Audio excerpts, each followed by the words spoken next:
Okay, so we're back. We got, Yushi-sama here, back at it again with another podcast. yep, and we also have, We have Jordan. I feel yes, sir. welcome. Welcome back. Welcome back. And I'm looking forward to today's podcast. Yeah, man. So this one's an important one for me. We may upload this on YouTube, maybe. We'll see how it looks like. But I think everyone knows that there was a really extensive trial that went on. Oh my gosh. um, there's a really long trial that went on for about a month, Yeah, it was throughout a the month while. of, like, I would say May, a little Yeah. bit into June. It's still, people are still talking about it. Um, it's the Amber Heard and Johnny Depp trial.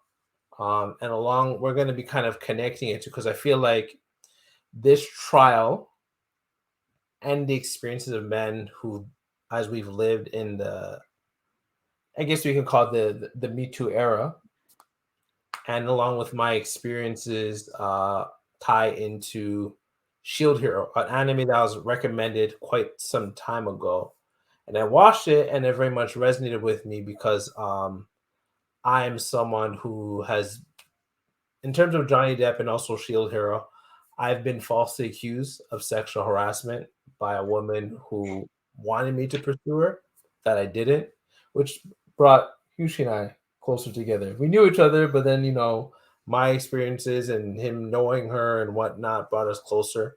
And then what led to a lot of this stuff led to the podcast being created. Fun fact. Oh, Um, nice. and I was also a victim of domestic violence from my not my wife. She doesn't punch me. She's a pretty cool person. But the girl I did it here in Scarborough, the first person I started seeing when I first moved here to Toronto, she was actually physically abusive. Also, Hugh, she knows her too. Funny enough, so he's it's crazy how that all Literally. happened in Malvern area. Yeah, yo, Malvern's the hood, yo. Yeah, You go in there and some crazy stuff happens, and you just leave there being like, oh, word? So that's Malvern. Bet. yeah. Don't date women in Malvern. My personal recommendation. But yeah, so in terms of my girlfriend, I was physically, sorry, the ex girlfriend, not my girlfriend. In terms of Mm, my ex girlfriend, I was physically, mm-mm. emotionally, and psychologically abused. In terms of physical abuse, the last time I got hit from her was when we were driving to go see. A lot of people have a hard time believing this, but this is real. I was actually physically assaulted by her. She slapped me across the face while I was driving on the 401 highway, No way. exiting McCowan, driving to Scarborough Town Center. She slapped me. So that's some of the experiences I've been through. So the abusive relationship was in 2017, and the false allegation happened in 2019. At the beginning, it was like January. It was like early. I think it happened like after 2018 transition to 2019. It started Was it? happening It there. was Yeah. transitioning. Yeah, because remember, 2020 was quarantine. Yeah, no. I know sometime in 2019. I'm just trying to Yeah. remember. It It's between started. January and March. Yeah, that's when it happened. And it was like, it was from like October, and then it actually happened towards, I believe, like after January, February, It ended in and then March. in, March yeah, is when March. March, literally right before COVID happened. That's Yeah. when I got cleared. So yeah. So yeah, my accuser. Not gonna give names for any of them. Disclosure. I don't need people like hunting someone down because of what they did. People, we all make our decisions. People make their well, she failed. I don't know if it's a mistake because she knew exactly what she was doing, but she definitely, just very much like Amber Heard, she falsely accused me under the one of the heights of the Me Too era, which it eventually became uh hashtag Believe All Women, which is such a dangerous way of thinking that just because a woman says something, that she's speaking the truth. And I Mm-hmm. feel that that comes from with us men, because we play a role in this as well. It's never just a one-sided thing.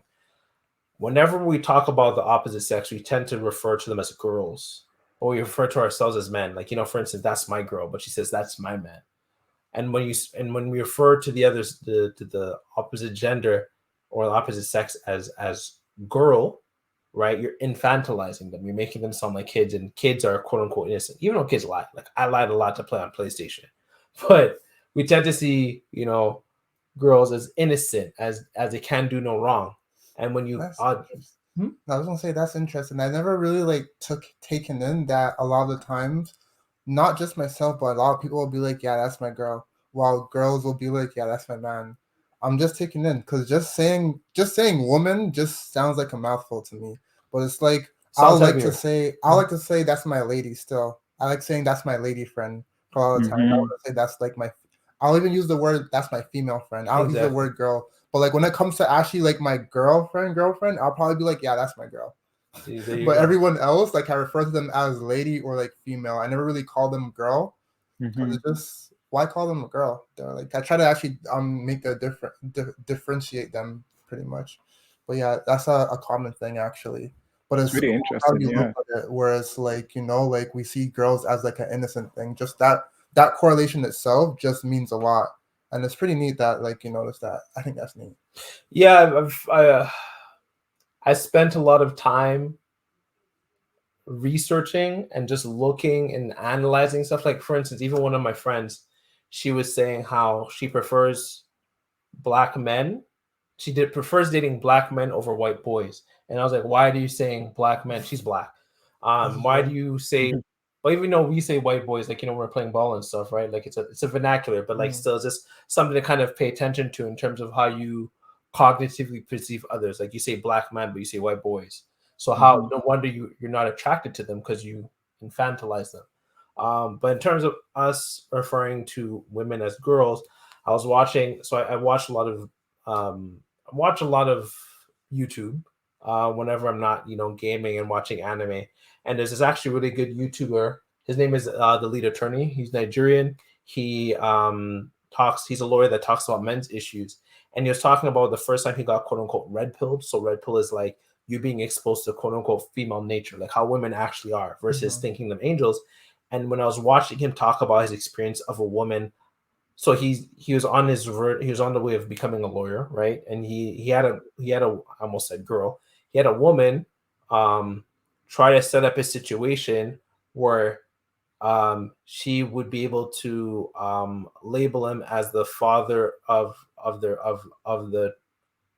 the child she's having out of wedlock, even though it's another guy. But because he's a lawyer, that's good money. So Hmm. that's when he was talking about it, he kept switching between the words of girl and woman. He's like, girls lie, women lie. And I'm like, that's exactly the problem.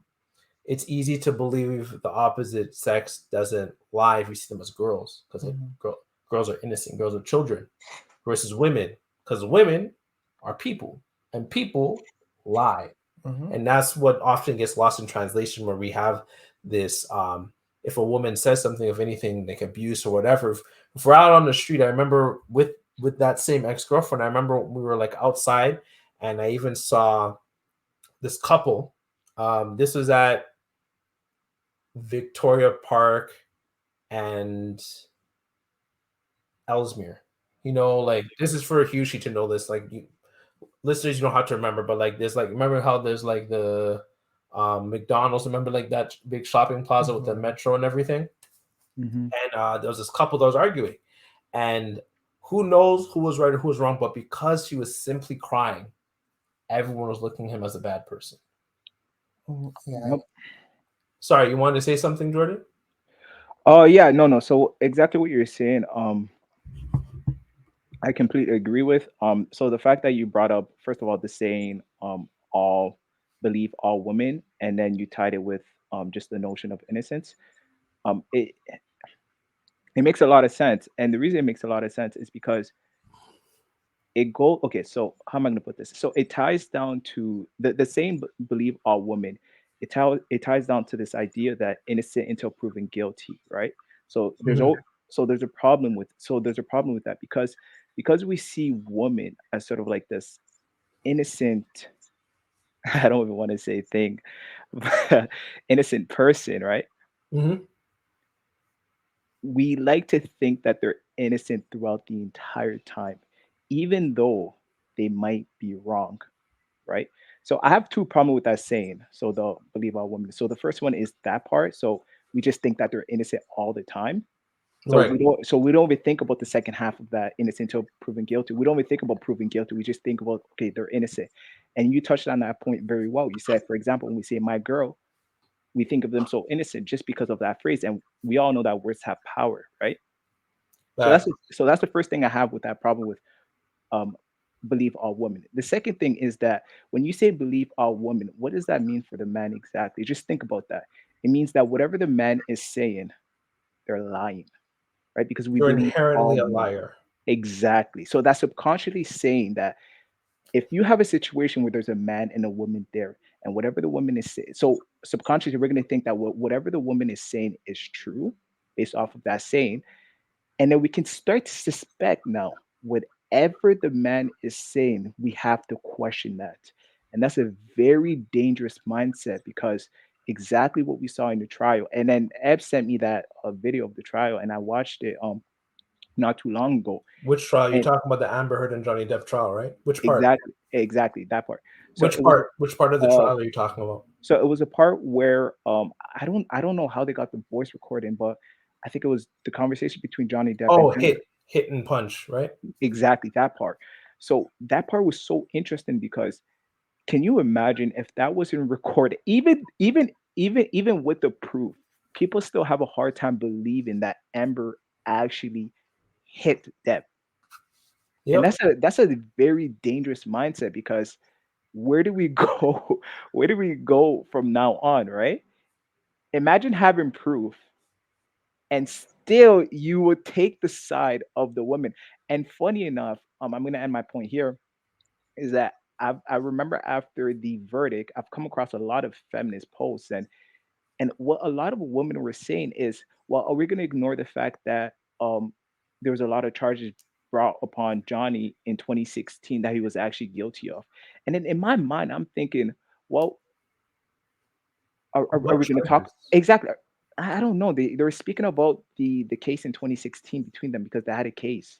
Oh, so okay. So if I were to speak on that, just to clarify that, I watched a lot of the trials and watched a lot of videos. Done a lot of research. I've read a lot of articles. So the trial in 2016 was him versus an editorial newspaper, essentially. And the Hmm. thing is, unlike a person, like if I was given information that this person was allegedly abusive, you can't sue me because I just wrote about it. I just wrote information. I'm not saying anything. I'm just using the Hmm. information I was given. So you'd have to sue the person who gave me the information as the journalist. I'm just reporting on information I received. So Johnny Depp made the mistake of going after the newspaper in the UK where there was no jury. There was a harder when it comes to when it comes to cases of defamation, you have to prove that this person is maliciously lying about you. You have to not Exactly. only prove that they're lying, which is hard because people can hide the fact that they're lying, and then two, you have to prove that it's a malicious act of lying. Because people can lie by accident, like, oops, I didn't know, which, like, for instance, a newspaper could do. So there's a lot of layers that came to that, which is why the trial didn't go well for them. No, Unlike the yeah. one here where it was a person. So No, but remember what's important here, your reputation. And exactly that. I forgot how the quote went, but if your reputation, if you're known as, for example, I'm a domestic abuse, no matter who you're going up against, whether it's a corporation or an individual, that's going to be your reputation, and it's very hard to clean that. So, for example, going back to my point, when I was reading those posts after the verdict from a lot of these feminist blogs, they were saying, "Well, are we going to forget about what happened in 2016? Because we know that he is, for example, a domestic abuser." Now, in my mind, I'm thinking, "Wow, this is this is something." Even with all the proof that was going on, all of the proof going on against, and all of the defense and the evidence against Amber Heard. you still were able to reach that conclusion. And to me, I find that to be crazy. And that's why I say, going back to my original point, that the whole saying, believe all women, is extremely toxic. And you know what? It's not only toxic It's for men, dangerous. exactly, but it's not only dangerous for men, but it's also dangerous for women themselves when you really think about it. Because for the victims who were actually abused, actually, because of this case, now we're going to have to really like question these people. And then, for example, and yeah, we're gonna have to question these people. And then for someone who's sort of been like emotional abused in that position, it's gonna be very hard for you to speak out against that, even though you're telling the truth, right? I think that we've seen that with the main character in Shield Hero. What was his name again? Now Fumi. Now Sumi. Now Fumi. Now Fumi. So it was hard for him to defend himself because he was just in a period of shock, right? I remember I was in that position too. What happened, I remember, I'm coming to school late, and then the janitor literally just confronts me immediately and says, "Hey, let me see your phone." I said, "Why are you going to see my phone?" He said, "I just have to see your phone for something." I'm like, "Oh, okay, let me just go use the washroom." And mind you, he's following me. I've never ever seen a janitor do this to a student. And I kid you not, like this was the first time. And plus, we've had like a lot of bad kids, but then they were doing this to me. And then, I went to go use the washroom because, of course, it's first thing in the morning. And then what happened was, I said, "Is anything going on?" He said, "Well, you have to go to the principal office." I said, "For what? I'm already late for class and I passed the old Canada and I'm just going to go to class." He's like, "No, if you try to go to class right now, we're going to get the cops involved." I said, "Are you Wow. serious?" I said, "Okay, you know what? I'm going to comply. Sure, whatever. I'm going to go there." The backstory to this is that I was dating this one girl, and she really liked me, but I didn't really like her like that. I'm not gonna lie. She had a really beautiful body, right? You know how she had a really beautiful body. We know. Yeah, she We had a know. very beautiful body. So I was talking to this one girl, and but then she was also speaking to like three, four different other guys. Mm. I didn't know, but something happened between us where, for example, we were trying to get intimate, and I just didn't like what I was smelling down there. Let me just put it there.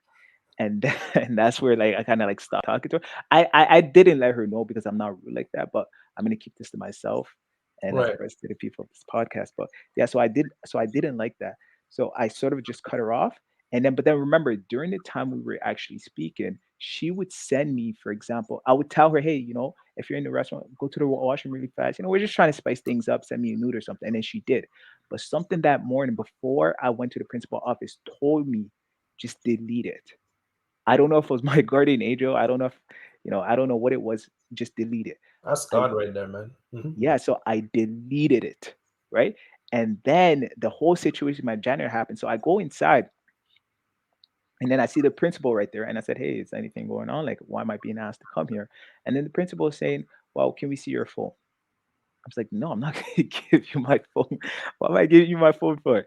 It's like, "We have to see your phone because if again," and you know what they do subconsciously, they know if they say the word cop, they know what That's scary. what Yeah, is how that do I do going that? to do to me exactly. They know that's a scary tactic, right? So they know I'm going to be scared.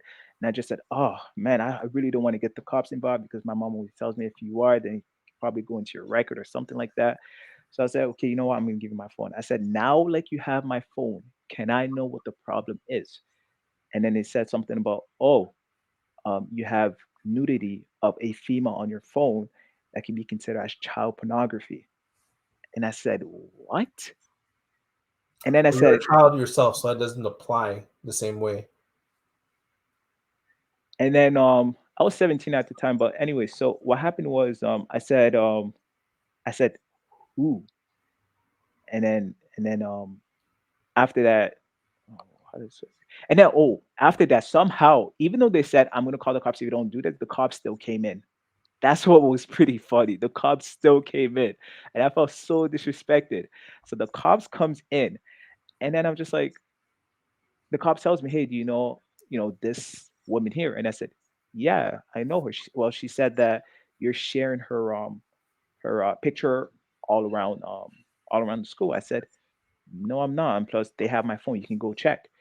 They go on and they check and they see nothing. And Good then move. I felt so dumb because also at the same time, I asked the officer, I said, "Are you sure it's me?" And then the cop said something that I was so surprised because remember, I thought that, she was just It speaking was to me. you too. She told Yeah. exactly, she told me there's 3 other people that were also looking into that she sent photos to. And then I said, "Wow, no way." She was playing me at the same time. So in my mind, I'm just like, I told the officer, I said, "Hey, I feel like you guys shouldn't be doing this because this is extremely unfair. You guys saw my phone. There's no nude. You got the police involved into this mess." And I didn't really care about school, but I put this in and like I put that in. I said, and I missed a lot of school time. But just the fact that you were able to go that far and try to accuse me, that says a lot about the culture of the school. And honestly, I'm gonna tell you the truth. I've always, from the minute I was there at 14 years old, I always wanted to drop out of Harvard Collegiate because I just wasn't comfortable. I knew something was up. So when something like that happened, it was like it really did something to me. But yeah. Yeah, that's messed up, yo. It's Yeah. funny that you bring that up because like I feel like that situation is very common, especially like during in high schools. Because I've seen like countless of like leaks throughout high school, things leaking from my school to like just like regional to like every single school in Toronto sees things and stuff like that. But like I haven't really been in like any crazy situation like that, but like I was somewhat involved in a similar situation where I was like there was two girls who like I was kind of like feeling kind of talking to at a time, Hmm. and coincidentally these two girls kind of like dropped like nudes and leaks. Not really like dropped them, but like they are leaked from other people.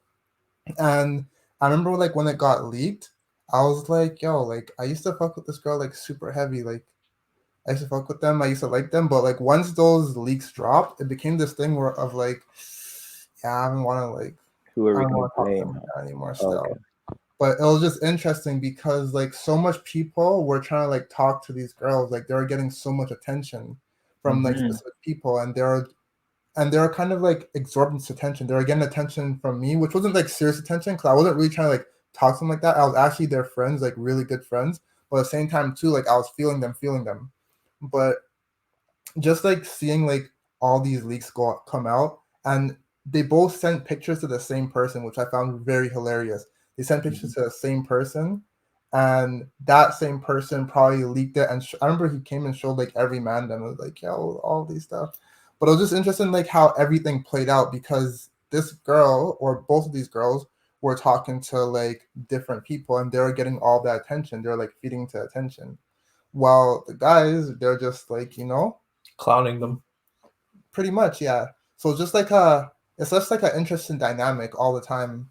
But on your end though, that was unfortunate. You're pretty much like me in this situation where I was like, Hmm. like I'm feeling this girl, she's pretty Hmm. cool. I'm her friend and all that. But then out of nowhere, you just find out like just like news dropping everywhere, and you're like, oh fuck. I'm like, wow. And Yeah, honestly, I was an angry individual. I was really, really mad. I want to come back to that. That's a really good point that you said that. Yeah, because Um, yeah. I was really upset at a moment too because since I was feeling one of the girls, I remember like one of them specifically. Hmm. I was just like, yo, I don't want to talk to this girl no more. I don't really want to, because she was my friend already, but it was like, I didn't want to maintain that friendship anymore because it was like, oh, you're just like dropping nudes left, right, and center. Like, fuck you're that. unclean. Yeah. So Hmm. I Hmm. ended up, I remember there was a Sleazy. moment where like I was kind of upset because she was still trying to like talk to me as a friend because I was actually her good friend. But at the same time, I didn't want to talk to her, and that caused like friction in our relationship. I Hmm. remember I was upset because I'm like, nah. But my friends had to like tell me honestly, yo, Ithamar, just like allow it, forget, da da da. It's not too serious. And then like I just kind of pushed that situation to the side, and I just told myself like I wouldn't really, like talk to a lot of people seriously. Like it was very hard for me to take a lot of people seriously. Like it's very hard for me for these reasons Hmm. in particular. People like they get too high off of attention. Men's attention is a currency. Yeah, yo, these girls they love it, yo. They love the attention. If they tell you they don't, they're lying. That's cap. Stop the cap. they're Yeah, they're lying. no. Yo. I was angry at this situation because it's like No, how much hold that one, hold energy. that one. Yeah, I okay, hold definitely on. want to come back to it like in its own way. But I'm glad that you actually really mentioned that because I do want to talk about that. And that's a real thing that you felt because I felt that too. I had that for like I think like a year and a half. But like even for me, the thing that also made it worse in terms of my own anger is Mm-hmm, that my own sister and my mom, who are quote unquote feminists, mm-hmm, who equality and whatnot between the two genders or the two sexes, is that they victim blame me. I remember from my mom, she said, because you remember, like I said, for the one that mm-hmm, falsely accused me, mm-hmm, and when I was falsely accused, so to kind of go back to add a little bit of context on the story, um, I was working at a specific community center. I was there for about 3 years, 2 3 years. I think two, you're three there for years. 3 years. Yeah, Yeah. I remember. Um, because I met Hushi just before I joined. And that's the reason why it's hard for me to remember everything. But I would say about 2 3 years. I think more like 2.5. And I had done a lot of work in that area, areas like Dorset Park area. It's an underserviced community, aka a hood, quote unquote, here in Toronto. And because she made a report, she wrote up a whole report, email and everything. I'd love to see that email one day, but she wrote up a whole report that I was and having sexual misconduct with her and harassing her. I got removed from that community center, from all the work I was doing, from all the youth abruptly. No way, no means of communicating with all the young people I work with, no means of letting them know what's happening. I just got abruptly moved to another community center, no form of communication or anything. mm-hmm. And upon when that happened, my mom said, uh, because like I said, the girl liked me and I didn't pursue her, not to this extent that she wanted, because she said no. When I told her I liked her, she said no. And for me, like no means no. I ain't about this whole like no means nah, B. We don't do that, Exactly. Mm-hmm. Yeah, I don't play with that um, too. right? And so my mom said that maybe if I would have made her my girlfriend, she wouldn't have falsely accused me. Ouch. And my sister said that I shouldn't be so kind because we didn't know it was her, the fellow coworker that falsely accused me. So it was a sexual harassment allegation. So it could have been even the young, young girls I work with, in their teens. So my sister said, you have to be careful with how emotionally open you are with these young girls. And I was like, wow, cool. So everything's my fault. So that was great to hear. And so when I watched Shield Hero, the first episode, I don't know if you guys know this, but the first episode of Shield Hero in both like the dub and Japanese sub, they each have well over 1 million views for the first episode. I don't know if you guys know that. Oh, the No. On first YouTube, the first episode was nice. That's what initially got me or got it's my a attention. good hook. Mm-hmm. Just starting off with such like a intense situation like that, and that much emotions in play, and just that serious. Like the tone of everything was just serious, yo. You, I haven't seen like one anime ever open with like such like a serious tone. It was crazy. Yeah, I couldn't believe that it was actually um I couldn't believe it was actually the show, to be honest with you. Hmm. I just want to make Yeah. sure of something as we're talking about this. Yeah. No, the way the writer set it up was amazing. Uh, I think that with every single how do I say this? So whenever you have a situation like, for example, domestic an accuser of domestic violence, even though you've never really done it, one of the things that happens is you're first naive, right? You're first naive before it happens. So in the show of Shield Hero, what happens is the way the writer set it up was so amazing. And if you're not paying attention, if you don't have that attention to detail skill set, it's gonna really pass you by. So for example, the MC comes into another world. Everyone knows exactly what this world is, right? Like for example, everyone knows that this is a society that's run by women, right? Except for him, he doesn't know that. Another thing that people know is that, for example, sort of weapons that you should have, and one of the things that's really interesting. I don't know if you caught this, but when they were speaking on who should get what, like for example, you should get the sword, you should get the spear, you should get the bow, and then you should get the shield. You should have saw the reaction of the king. It was like when it came down to the shield, it's like, ah, you the shield, ah, here you go. Yeah, he'd even like acknowledge him. He was like, He "Hey, I'm didn't the." She's like, acknowledge him. "Oh, bro, we're not even talking to you." And you know what? I did a research on that. Like I wanted to understand exactly the behavior behind that, and then I come to find that it's something called. I hope it doesn't skip my mind right now. It's something called what was it? It was behavioral. I'm gonna get back to it, but it was this attitude that says that whenever you notice a shift in behavior, then that's when you should really question that person's attitude towards you. So for example, when he was given the first three items to everyone else, right? You can kind of see his mood. It was sort of normal. He was happy. Oh, you should get the bow, you should get the spear. The minute it came to the shield, it was a nasty attitude. And he should have read, and he did read it. He said, Yeah. why do I feel like he has something against me? And he Yep. should have trusted his gut that something was going to happen. Mhm. But here, And he should have been alerted. if I'm going to speak on that, and I kind of want to expand more on Shield Hero, but you have to keep in mind, no one knew mine was Melty until episode 4. Yeah. Yeah. But the thing I wanted to kind of talk about first is to kind of talk about Shield Hero in the sense of like a lot of people kind of label the show as like an incel show. So incel being like involuntary celibates. They tend to be men who tend to be involuntary celibates, so they can't get girlfriends. They're Mhm. hostile towards women. And I can understand the narrative when it comes to that, so a woman, quote unquote, it's a quote unquote woman being quote unquote punished for being evil. But now Fumi is anything but an incel. Like, yeah, he's inside. He's more like an otaku than even a hikikomori. So guys who are in Japan who never leave their home, or people in Japan who never leave their home, end up dying inside their homes. He's anything but that. Like, he went out, he did normal things. He just didn't really care to have a girlfriend. If anything, if we're to give him any form of label, for me personally, he would be MGTOW. So men going their own way, men who just Mhm. don't bother with romantic affiliation, association with women. They just think it's a waste of time. They're just like, they either are reluctant to because of the legal court system or because they just don't feel like it.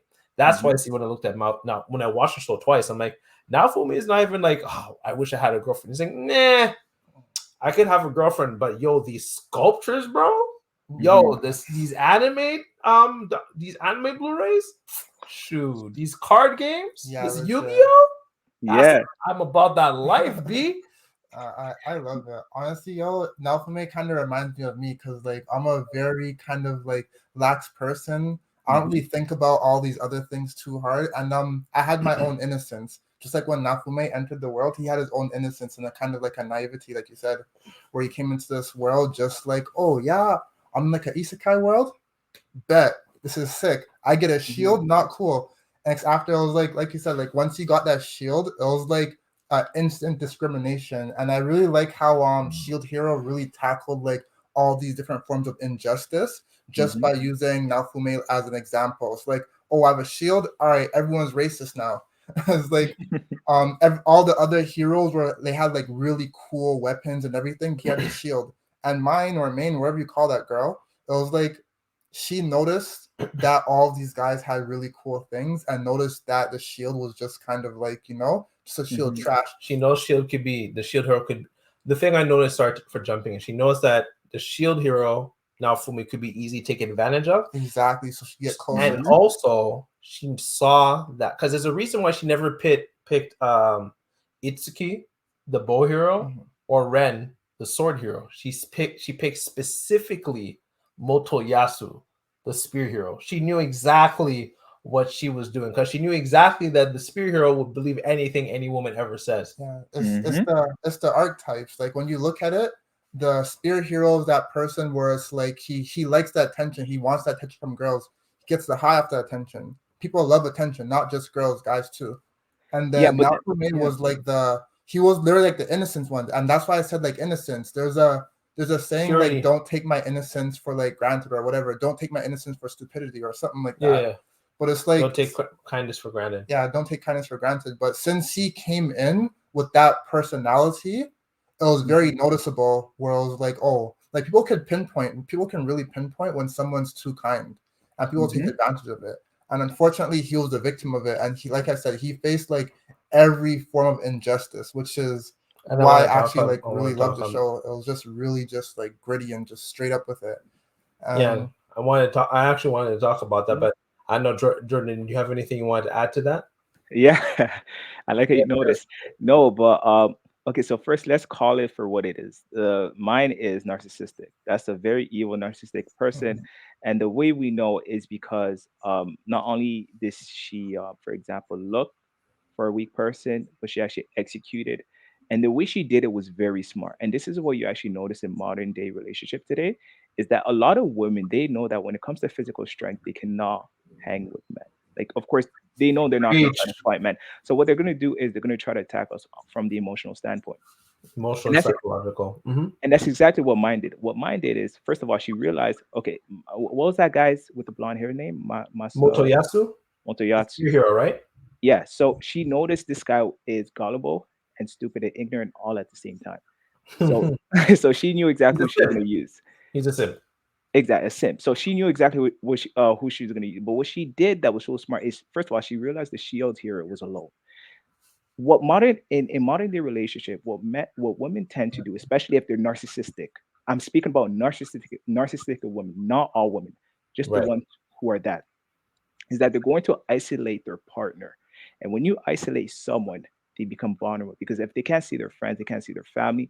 And you know, it's happened to a few friend of mine. And I noticed this behavior. When you isolate a person, they become vulnerable and then they start to become codependent on you. And then when you're codependent on someone, the last thing you want to do is get rejected, right? Because that's going to be a nasty thing. Because you're hitting some beautiful points right now. I had these stuff, but I think you saw the points. Really? Yeah, go on. Oh, my bad. No, it's great. I love how you're heading exactly where I'm headed to. Go on. Yeah, so so you're gonna become codependent, right? And then because you're gonna be codependent, the last thing you want to do is get rejected, because hey, this is my world. This person here is my world. So if I'm if I'm rejected, who else do I have? So she isolated this guy, and then not only that, he got him to be very very vulnerable, and not only that, she noticed early trait of this guy having some level of abandonment issue.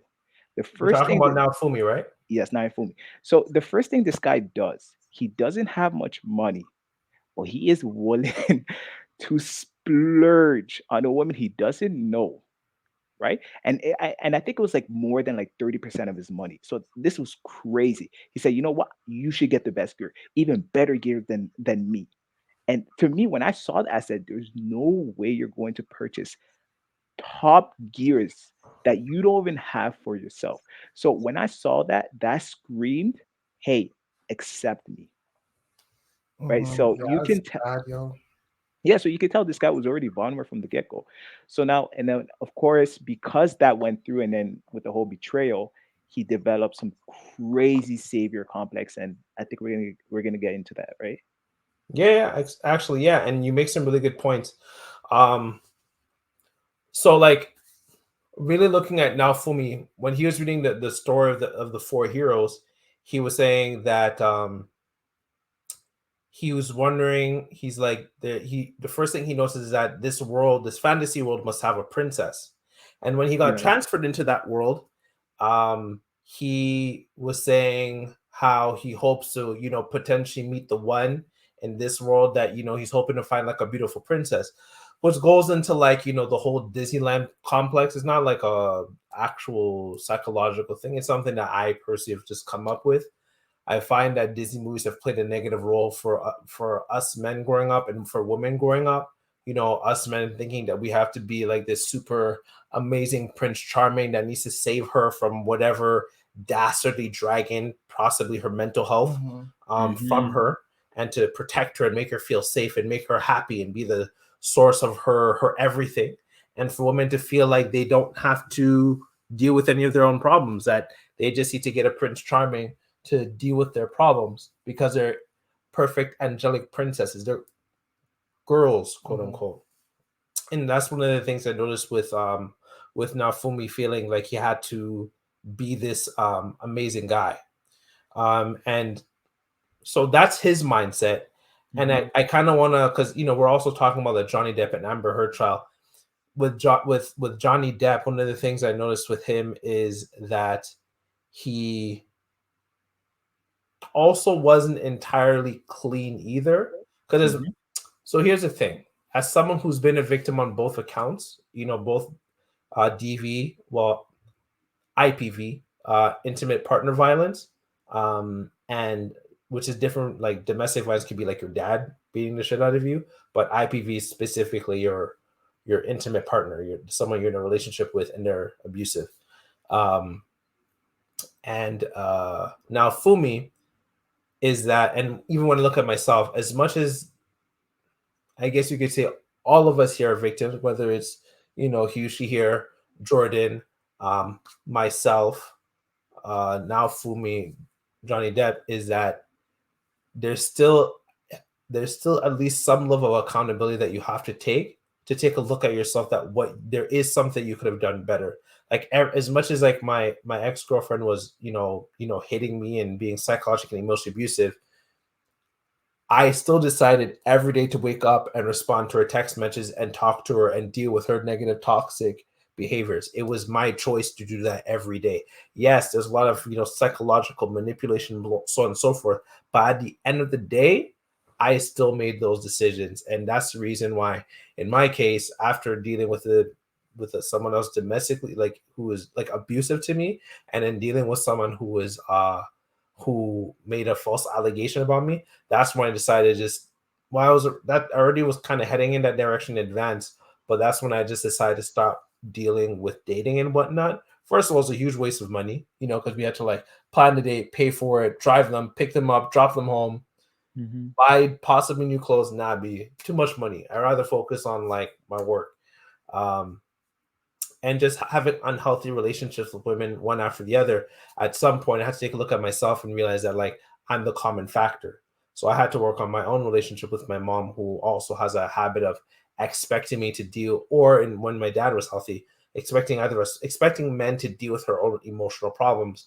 So I carried that into my relationships, where I felt like I had to deal with my woman's problems as if it's my own burden to carry, because I'm the man and I'm supposed to make sure, quote unquote, that they're happy and solve all the problems.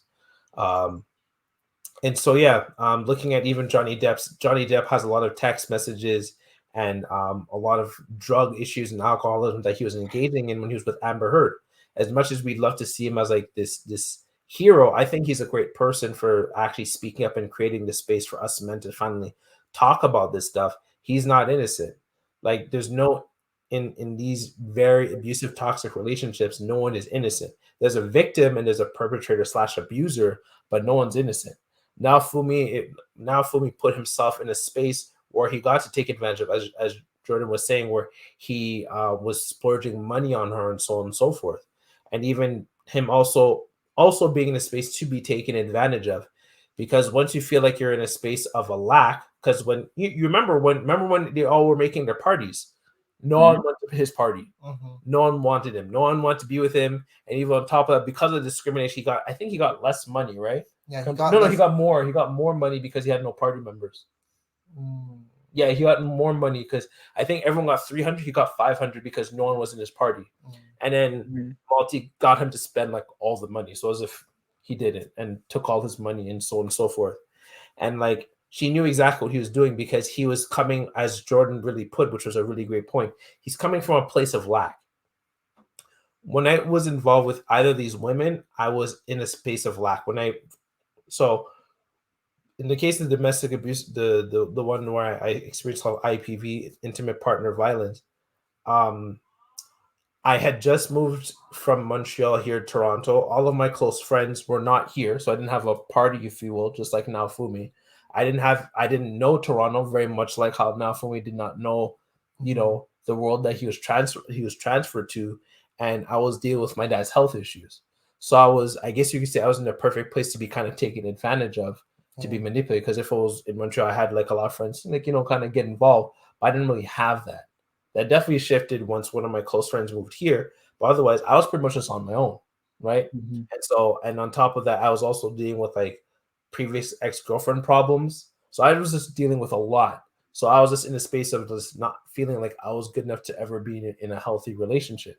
And it was the same thing with the next one, right? In her case, like as much as I was encouraged to support her to help her build herself up, career wise, no one held a gun that I should date her. Also, I did not actually have to help her. Yeah, in certain ways, it made Mm-hmm. our job easier, me helping her. But I still made those choices at the end of the day. We still have to hold ourselves responsible for the decisions that we take, and not just feeling like, oh, this person abused me, so they're just bad. Yeah, they're bad, but like you really couldn't have done anything better. You really couldn't have done anything to avoid the situation. Every day they just held a gun to your head and they punched you. No, they didn't. Like, unless they did, and then that's a wholly different conversation. Call the police. Mm-hmm. But Johnny Depp as well, he kept coming back to that relationship. As much as he was like, smoking weed, snorting cocaine, taking Molly, he was still in a place of lack as well, because he felt he had come from a family of an abusive family, or an Mm-hmm. abusive mom in the family, which to the point where like the father left because he couldn't deal with her. And so he's carried all those negative emotions, and that led to him being in an abusive relationship, which is why, therapy is important. Learning to deal with your emotions. We all have trauma that we need to deal with, and facing those things allows you to kind of deal with where you want to be in life. So for me, I had to really take a look at myself and assess, like, what are you doing to be in these situations where women are constantly expecting you to solve all their problems, and deal with my own emotions first. So I've really just been like, so for me personally, I've been celibate for like in terms of actual sexual intercourse, like eight years, maybe 9 now. And then in terms of like anything at all with women, prior to me meeting Deb, was like 3-4 years. So Mm-hmm. I just stopped with women just because it wasn't healthy. Um, and that's really an important thing to talk about. Yeah, yo. Mhm. I just want to add on that because, like, I Mm-hmm. just want to add, not really compare, just like add my experience to like yours, where I was like, honestly, like, I tend not to really put that much, not effort, but I try not to give my all towards like certain people, particularly women in this case. But at the same time too, I always try to give like a base Ithamar or base Hushi-sama, as the viewers will know me as, because Mm. I I personally like that. I personally don't like to just like let everyone just kind of know exactly how I am. I don't like to expose myself, expose my weaknesses, much less my feelings in general. So like I always have a rule where it's like I have to get to know someone first before I even engage in such activities. If it's anything else, I tend to do it like at the act of like goodness. Like I give without expecting anything in return. But Wasn't my accuser trying to pit you against me or something like that? she's she was we were talking for a moment, like we were friends, we were like really kicking it, and she was just kind of not, honestly, she was trying to like get me in a sense to like in between. Like it was kind of like a love triangle. I don't want to get Oh into yeah, it too yeah, yeah. heavy, She wanted heavy. to like kind of Yeah, set us up to like fight for or something like that, right? something like that. So, Like mm-hmm. she was like really talking to me, and then she just wanted me to like talk to you about like the whole like relationship stuff. And I'm like, I was just Right. telling her like, yo, if you want me to do something, how about you do it yourself? If you have an issue with anything, Right. I you go remember do it this. yourself. I'm no knight in shining armor. Like I said, I'll fuck with someone to a Mm-hmm. extent, but it's like you're not going to tell me what to do. First of all, Mm. you're not going to tell Right. me what to do. I'll do it based on my own judgment. Like you can't just tell me something and expect me to act on it. I'll have to get the information myself, or I'll have to trust you a great deal for me to act on something like that. But in general, though, like even with her, um, I tell I tell every single girl this, yo. On God, I tell every single girl this. even if I talk to you, even if I get your number or whatever, I have no intentions for a relationship. I'm focused on myself and my business only. Every single time, my art, everything comes before everything else. And I told her that too. And yeah, she thought that I'll somehow put her before myself and like intervene in between like you two when you guys been talking like before me. So like the second I heard Mhm. that, like you guys like have past history, I was automatically like bet. No way, Ev. I'm just like, This bet. guy's out here. I'm not even involved, but I'll still her friend and we're still talking. But the more I'll talk to her, I was like, she'll continue just like saying a whole bunch of random things that I personally didn't want to get into. So I told her like, yo, you're gonna have to do shit yourself.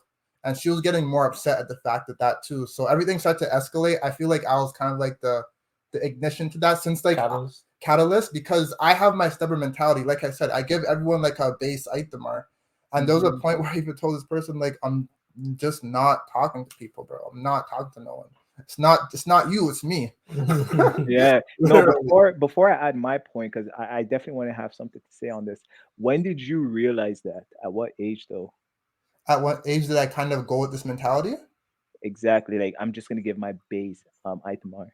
Oh, I've low key, honestly, yo, I've had that since like grade 7, to be completely honest, grade Oh, 6. that's tough. Because Yeah, my so like next I've point is always yeah. I've always been like that. Still, I haven't really been the person where it's like I'll give my all to someone or anything. I'll kind of like see them out to see how they are. That's why I have like so much just like random relationships where it's like I like to feel out the person first.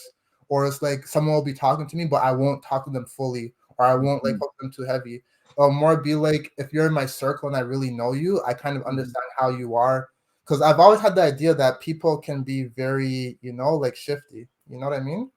So that's just Yeah. always been me growing up in the hood. Like you kind of have to be like that because like people are crazy, bro. Straight up. You see, what's interesting what you just said right there is I'm like that with guys. But when I was younger, I was not like that with women because of course I was raised by a single woman, right? So it's like she Right. always taught me this emotional aspect. Instead of it being too logical, she taught me the emotional aspect the most. So it's like for me, when I was, for example, because I dated I dated like a lot, right? So it's like whenever I got with someone, it would I would always try to sort of like appeal to them on emotional standpoint. So, for example, I know that most women like gifts, so I would try to do that. But the point I wanted to make though is I want to touch a little bit on the white shining armor part because I feel like it still talks on this topic. White knight syndrome. Mhm. Yeah, so Or I white definitely knight mentality. I don't want to call it a syndrome. Mhm. yeah, so I feel like it's almost all the same thing, like white savior, messiah complex. So it's like this idea Yeah, of they're all saving in the themselves, same right? umbrella.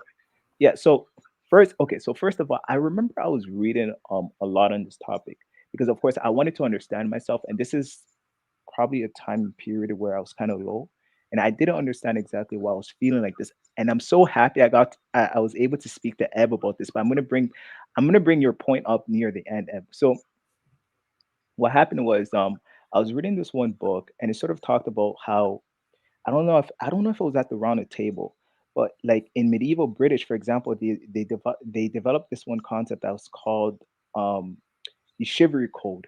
So it's like men have to be honorable, right? Like you need to put the state before yourself. You need to Right. put your men before yourself. And then of course, down the line, it probably got a variation. Then they added women there.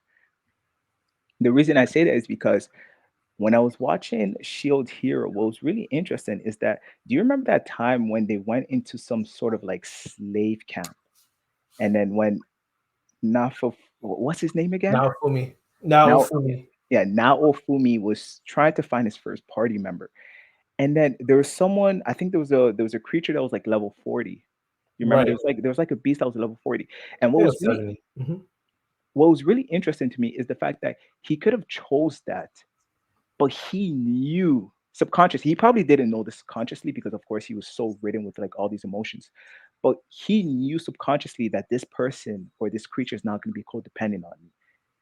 Or, for example, it doesn't need me. It's already strong enough. I need to be there for someone else who won't leave me because he was alone and mine left him. So he had to find someone like in the worst possible state you can imagine.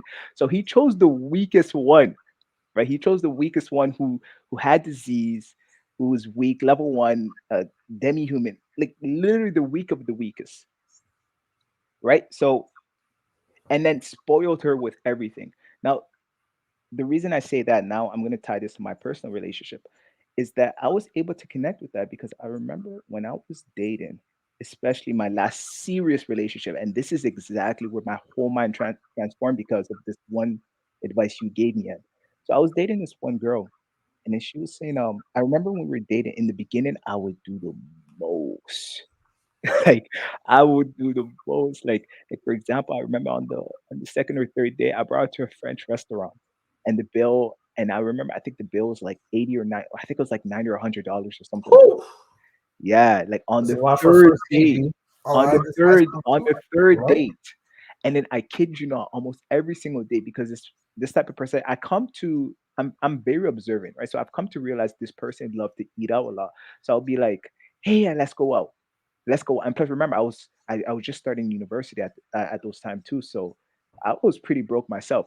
But I was doing it because I was relating to again to now Fumi because I wanted to be accepted, right? So I wanted to make sure that this person's not going to leave me like all my exes, because of course I come to realize that I was the common denominator, right? Um, so yeah, so what happened was, so I would do this the most, take her out. Uh, I'm not really a type of words affirmation type of guy. I don't really reassure a lot of people through words. I don't know why, but my acts of service is like my love language is acts of service. So I would do things for people, right? But then I've realized that was just hurting me, and I realized it wasn't healthy because at the end of the day, I was putting other people before myself. And then now this goes back to you, Eb. I remember we were having this conversation, and you said something that was so important. I will never forget. You said, Jordan, uh, first take care of yourself. I remember you said, take care of yourself. You don't have to do all of that in order to be accepted. If you have to do all of that, because remember, you also have to maintain it. If you start like that, imagine how unhealthy it's going to be during your hardest moments. Because if you were to stop at any moment, that person is going to think that you probably don't like them anymore. Because they're going to think that in the beginning, that's how you always, that's who you are. And now you stop out of a sudden. And that's exactly what happened to me. I remember I was struggling one time, and then we just stopped going out. And then she said, you probably don't like me anymore because you're not taking me out. You see what I'm saying? So it goes back to that whole entire concept of just the white shining armor. I felt like I had to try to save this person also, not just from like in terms of acts of service, but also emotionally speaking, because most of The these women, dragon. yeah, exactly, I had to slay the dragon. So, but most of these women also that's really interesting is that they're already coming with baggage, especially if they just got out of a relationship, like let's say like 2 or 3 months ago, right? So I had to like I try to tell myself, hey, you know what? Try extra hard to try to win this person over and try to save her. And that was one of the most toxic mindset I've ever had. And I'm glad that I had a chance to speak to you, and you sort of like just gave me that knowledge, gave me that wisdom. So exactly what he was saying about the whole I give them my base self. I was like, wow, that's exactly what Ed said. Just be true And to yourself. So that's interesting. I kind of, this is going to go into a point about now for me. I really appreciate how you're talking about that. So I've mentioned this before. I've listened to a decent amount of Kevin Samuels, and he makes a good point. Him and the roommates podcast. I think within this episode, I'm gonna probably mention a lot of the different YouTubers I watch, Hmm. and he has this term called "son husbands" Mm, because our moms want us to be this ideal, quote unquote, idealized husband that they wish they could be with. But the mhm, thing that he's brought up, and also the roommates podcast, is if you wanted a man like that, why didn't you get with him? mm, the bro, the amount of white knight simpery my mom would want from me, Deborah wouldn't be with me. I promise you. Mm-hmm. Especially since I got to know who my dad is as a person. That Mm-hmm. man's a savage. He's a savage. You Mm-hmm. got with a savage because you wanted a savage. And if you want a nice guy, why didn't you date the guy that you were seeing before you met my dad? Well, you didn't. He's the reason he's not my dad. Mm-hmm. But you also want to know what's interesting about the whole savior complex. That's really interesting, is that in terms of a romantic interest, you don't even really have a healthy relationship. You don't have a healthy love It's because not. yeah, it's not, because exactly what you're going to develop is sort of like a parent to child relationship, or for example, like a teacher to a student relationship. In that, you're going to Father daughter. father daughter, exactly. So you're gonna so for example, you're trying to save them, because you're trying to save them, you're trying to teach them along the way. You're trying to say, hey, look, or like, this is what you should do if you want to be saved. So you're trying to be there for them. You're trying to guide them, but you're not allowing them to be themselves. And I'll give you an example. So for example, now Fumi, right? Um, oh, what's her name? Naftalia?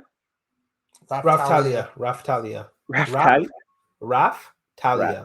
So yeah, so Raftalia, for example, right? Raftalia sees Naofumi as a romantic interest, but he doesn't.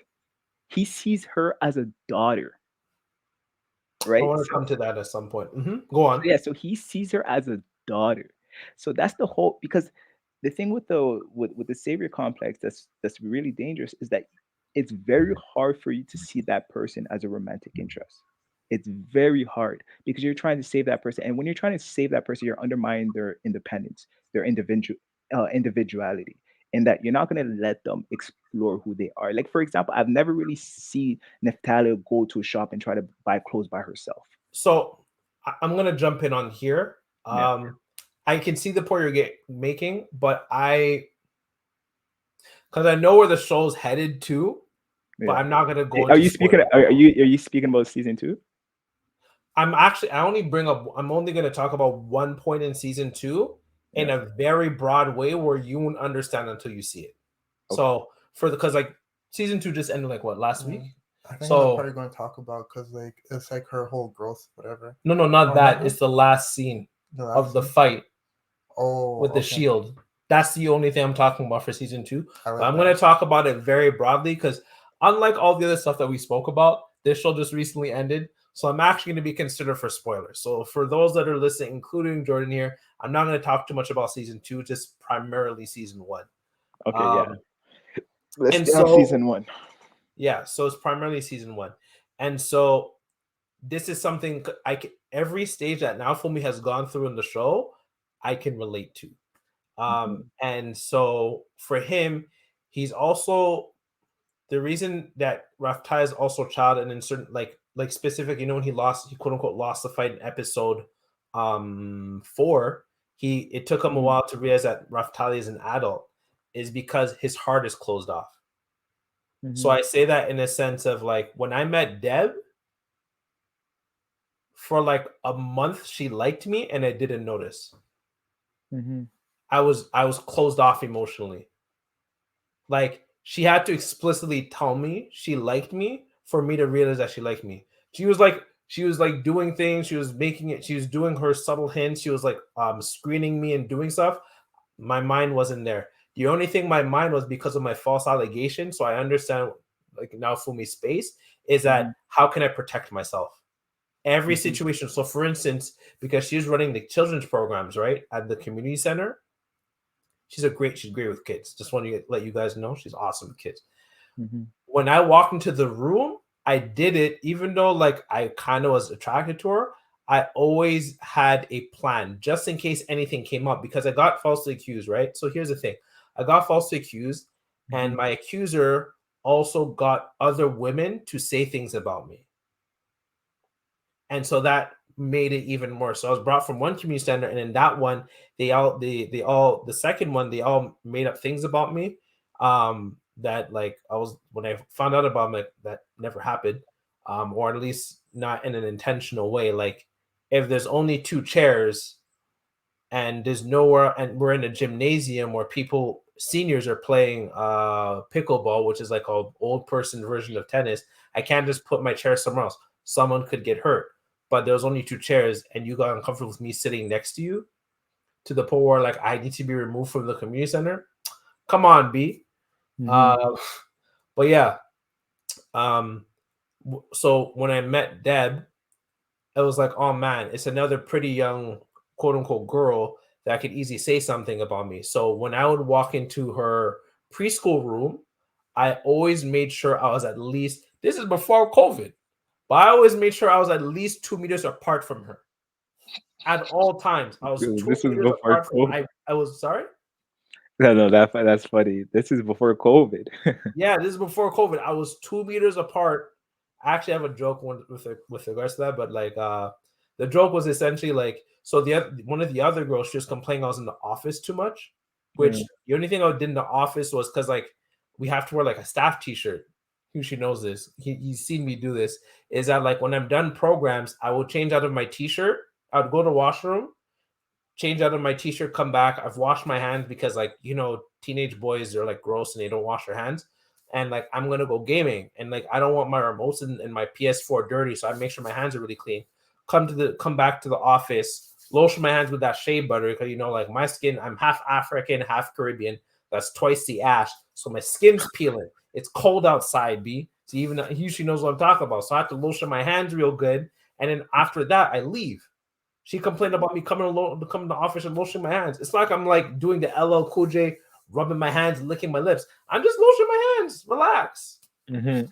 But anyway, so they all said different things about me, and one of them actually is the cousin of one of my friends that like I met when I worked at one of the Boys and Girls Clubs.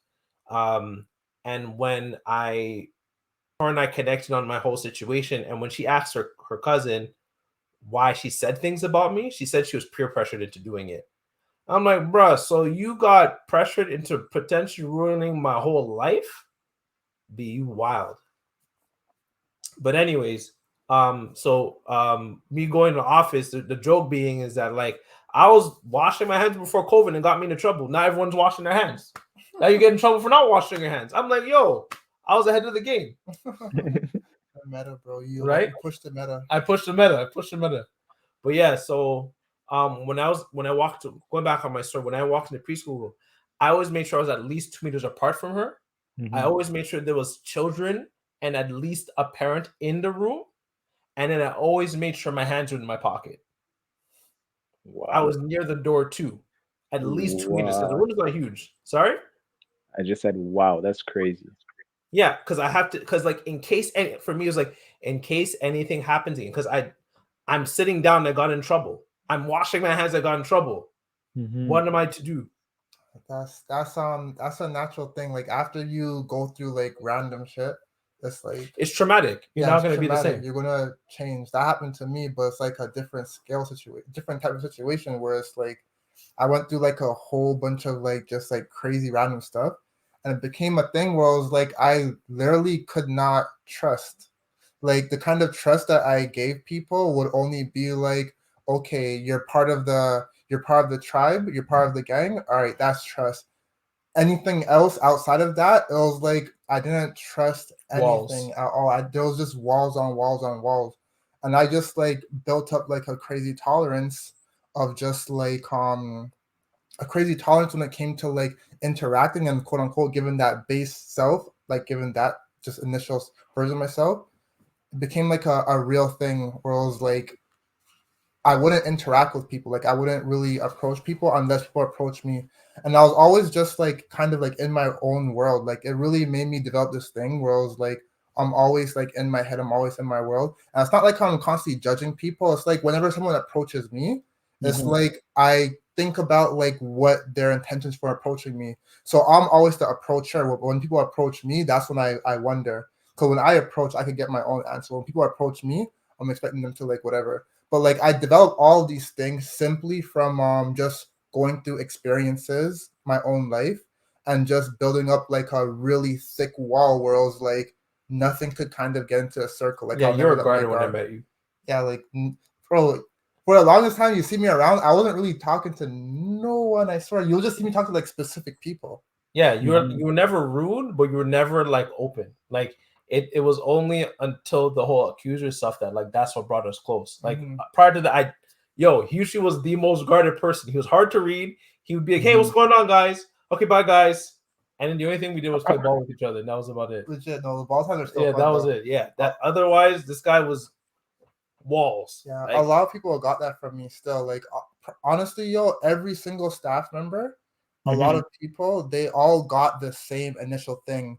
Like I wouldn't talk to them, and even like when they ask me questions, I'll always question their questions.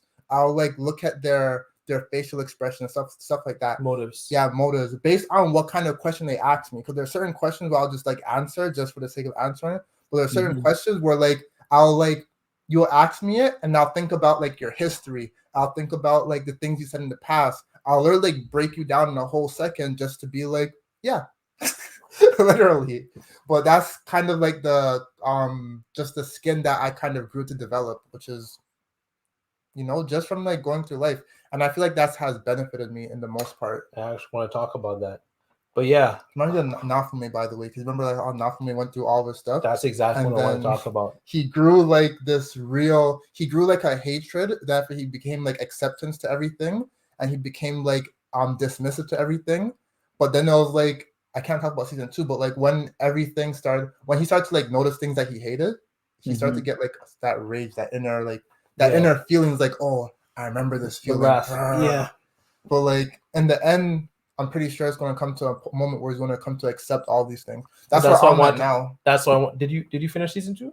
Mhm. Okay, so yeah, so but we'll get there after. But yeah, it was only like so to really finish off the point on him noticing Raftalia. I wasn't in emotional space. I was always guarded to make sure I was protected because these experiences, like you're changed. It's trauma. It's something like it's yeah, like that's the only way I can word it is trauma. Like you've been affected by something negative. You're not going to be the same afterwards. You're not going to be as trusting for better or worse. So for me, every time I was in the room with her, even like me going to the room, I did it under the pretense of me being the admin person in charge of the community center. So when I'd walk in case it was like, oh, you're going to, her programming room too much, in case that ever came up, like I'm doing my job. And Mm. also, I'm at least 2 meters apart. My hands are in my pocket. I have witnesses. There's cameras. Da, da, da, da. I was always having some sort of awareness or backup plan. So it was only until like over time of her really becoming very clear and very forward, I'm like, oh, you actually are into me. But prior to that, I didn't notice that at all. I have a And question. that's So, for example, when you realized I guess you liked her, would you say you were a bit healed? Were you healed? Like, were no, you no? Were no. you in I'd therapy? even I'd even come to realize how much rage was inside of me at that point. Oh, so you weren't even in therapy. No, I was too broke to do therapy until I got with my job afterwards Mm. with the Boys and Girls Club. It was only when I got there that's when I was able to start affording to go to therapy. But prior to that, I couldn't. Like I didn't. Most people, when they saw like me living in my own space, having a car, buying groceries, and being able to take care of myself, when they saw my income, like even like when Deb and I were looking for this condo here, the guy's like, "How is this guy like alive? Like this makes no sense. This guy's like making like what was my income like 25K a year in Toronto? Like what? How are you Mm. existing? How does this make sense? And then I'm Mhm. buying sculptures? What? And video games? Nah, B. This guy's tricking You us. This guy's tricking us. you know how to manage your money. I really had to. Yeah, I And can so yeah, tell. I was always guarded. Like I don't know if you remember, but like after the false allegation stuff, like except for Cassandra, I didn't talk to any women. Bro, you're over it, bro. You're over everything. You're You literally you just you were there? You were there throughout the entire It was time? because like yeah. Me no, go on. literally remember me and Eb, we really started to like talk a lot through that whole situation, but Mhm. we're always in the same space for a long period of time. So it was like as things like happened over time, like we got like closer and closer, we started talking more and more. So I was literally like around through like all of his character arcs, literally. Oh, Yeah, and huge. you were actually a witness during the investigation too, Yeah, right? I got, just to like give you some input, bro, I got pulled into the investigation room, and the first question these guys asked me is like, were you and this girl fucking? What? They actually asked you that? Yeah, What? that was the first thing they Whoa. said to me, and I was just like, and that's all I'll say. I'm not going to speak much more on the whole situation because it was like a Mhm, whole investigation and whatever. But it was mhm. like that was the first thing they asked me. That's all. That's all I'm going to say, bro. Shit's wild. It's Yeah, wild. it was quite the experience. I needed to get some water. My throat's getting dry. That's interesting. Wow. Yeah, Hushi was there. Um, and you know, you were there when, well, because the investigation's over, so we can talk about it more. But like, it was you and me and Cassandra would always have like a conversation when everyone left about like the information that we found out about her, saying like one of the things that she's been quoted for saying is, "I finally got him." Mm. So Hushi was there. Like we had like sessions where we would close the office door and then we just have like a small meeting between the three of us about things that were learned. I would document that because the thing is like when you lie, you have to live the lie. That's what people don't realize. You can't just lie and just care about your day. Because once you make the lie, once you step outside, you have to be consistent with it every living moment. You have to live the lie. You can't just speak a lie. You have to live it. Mm-hmm. When you're a slave owner, like I'm not trying to go into like Black History Month and whatever, but like if you're a slave owner, you yourself are also enslaved because you have to have a very specific inhumane mindset. Like whatever evil act that you Mm. do, you also have to perpetrate it upon yourself. If you kill Mm-hmm. someone, you're gonna have to live with that. Hurt people hurt people. Exactly. Mm-hmm. So what's it called?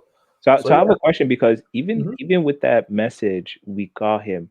A prosecutor can look at that. No, a defendant can look. No, in this case, you're actually the defendant. But a prosecutor can look at that and say, "Well, that probably just means that he actually probably really did it." And then, we got him. So, what sort of evidence? Like, what was that like defining like evidence where you guys that you guys had that was a turning point? So I had a lot of text messages of her Mhm. saying certain things. I have a lot of witnesses of her saying and acting a certain way. So that got all brought into the investigation. So what she doesn't realize is like, and I'm glad that you asked that because I think this is a really good important thing to say because Johnny Depp did the same thing. Mhm. Johnny Depp actually was worried that Amber would falsely accuse him. So he Mhm. always kept evidence just in case. Mhm. I also did the same thing with her. And the thing I want to say to that is if you're emotionally or romantically involved with someone and you have to keep evidence to protect yourself, that Mhm. shouldn't be someone that you're getting involved with in any way, shape, or form. I agree. With Deb, I don't have a bunch of things of just in case she says this or that to some like no, it's someone that I just completely trust. And I've learned to trust more and more every day. It's not someone that I have to watch my back for because if that's the case, then why would you want to get involved with that type of person? What sort of relationship are you hoping to have?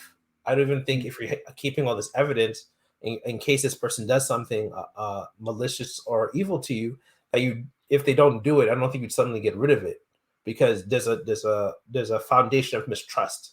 Mhm. Whether it's understandable or not, there's a foundation of mistrust. So for me, I had like evidence of because what the things that she did, which I guess we can go into. Um, so I was watching. I'll just preface this by saying like I shared with both of you guys a video of Amber Heard being compared to the movie Gone Girl. Unfortunately, I didn't get a chance to watch it before we had this session, but one of those I want to kind of talk on like different points in the video which you can find on YouTube. Just search Amber Heard Gone Girl. There's like a 28 video about what Amber Heard did in Mhm. relation to the movie that came out, Gone Girl, that came out in 2014. The YouTube video actually came out last year, so it's not even recent. And the points being so accurate says a lot. It's interesting. So Yeah. no, go on, Jordan. Um, I was gonna say I remember. You're right. When people show you who they are, like truly believe it. Hmm. Um, I remember I was speaking. Okay, so this is the first time I think I was in love, but it's funny because my friends don't think I was in love.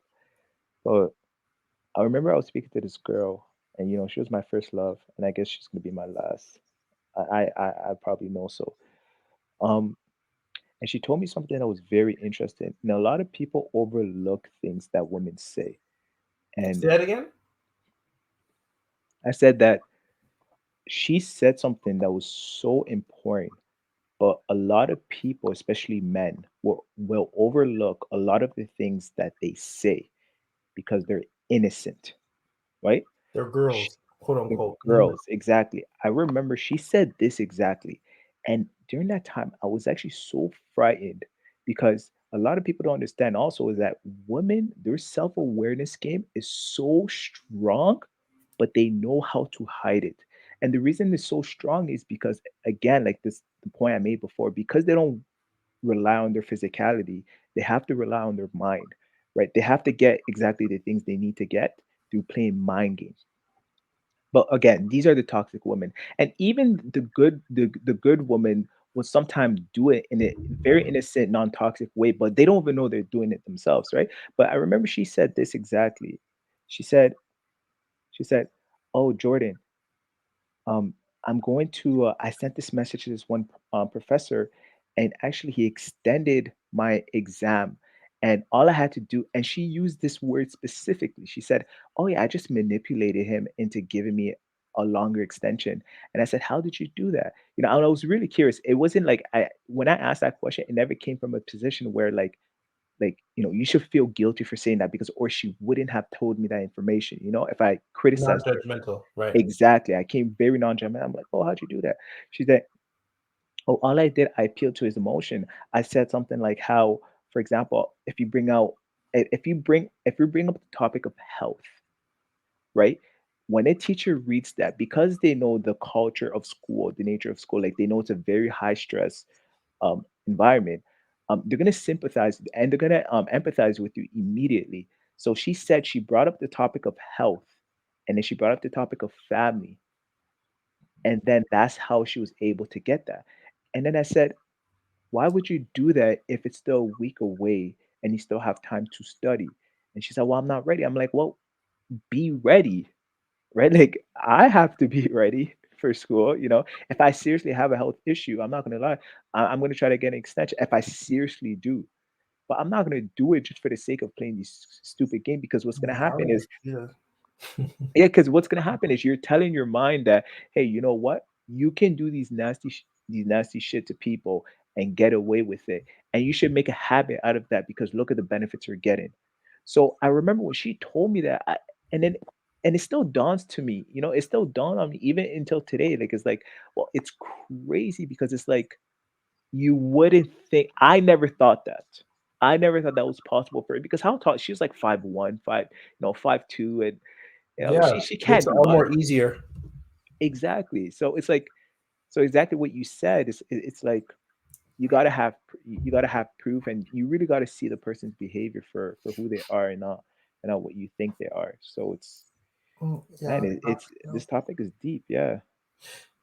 Were you about to? Did you want to say something, Yushi? Uh, Kinda. I feel like I just want to touch on your point, I guess, a bit, Jordan, where it's like Mhm. people often do like things they could get away with, and also too, just like Open to just two speak on that. things. Mhm. We're kind of like in the culture of just like finesse, finesse, finesse, finesse. It's kind of like a really common thing, so a lot of people won't even think much about that because it's kind of The norm. yes, it's really the norm. And the second thing is too, like you mentioned how the girl is like 5'2", and people kind of like girls in general, since they're not that physical, they kind of try to like use their mind to like get things. Mm. Um, they say that people who are normally like shorter, they tend to use different methods to get what they want because they don't have that physical strength. People won't see them as intimidating, so they'll kind of learn different things to kind of just like get what they want. Um, And yeah, it's kind of just like the world we're in a way. Like people will always use what they can to their advantage. And also too, like if we go back in like histories too, like girls just been like they've been weak from the get go. Men has dominated women from the But get it go. was a girl that made Adam fall from Yeah, grace with God. and that's the strength. That's the strength that girls have in a sense, where it's like girls have pussy power. Like no matter how you look at it, girls have pussy power. But not even And that, but also victim blaming, because yeah, because Ev said it was Eve that made Adam fall, right? But mhm. some of the argument I'm hearing on that is, well, why does Adam have an Adam apple? Because he ate the damn apple. So, Yeah. but it goes on the topic of victim blaming instead of just taking accountability. Because what we do as men is that, for example, if we know, like for example, the common denominator thing, we realize that we haven't worked out with so and so partner, we are definitely the fault, and then we have to be accountable for that, right?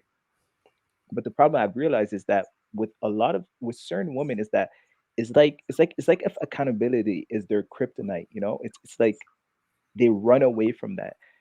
And I feel like the more you do that, the weaker you actually become, because you're not facing your problem.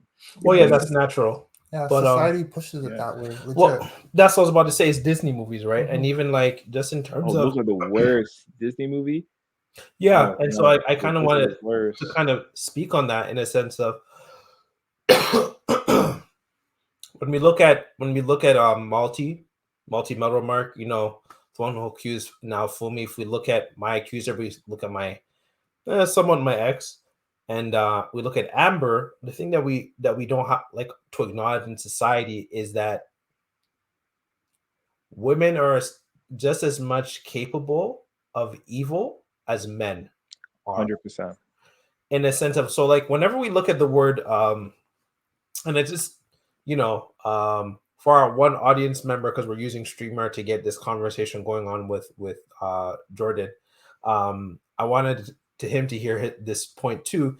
Whenever we hear these terms in comic books and in anime, the terms sociopathic and emotionally dishonest and psychopathic, the supervillains are always men for the Hmm. most part. Yes, Hmm. you'll occasionally get a Harley Quinn.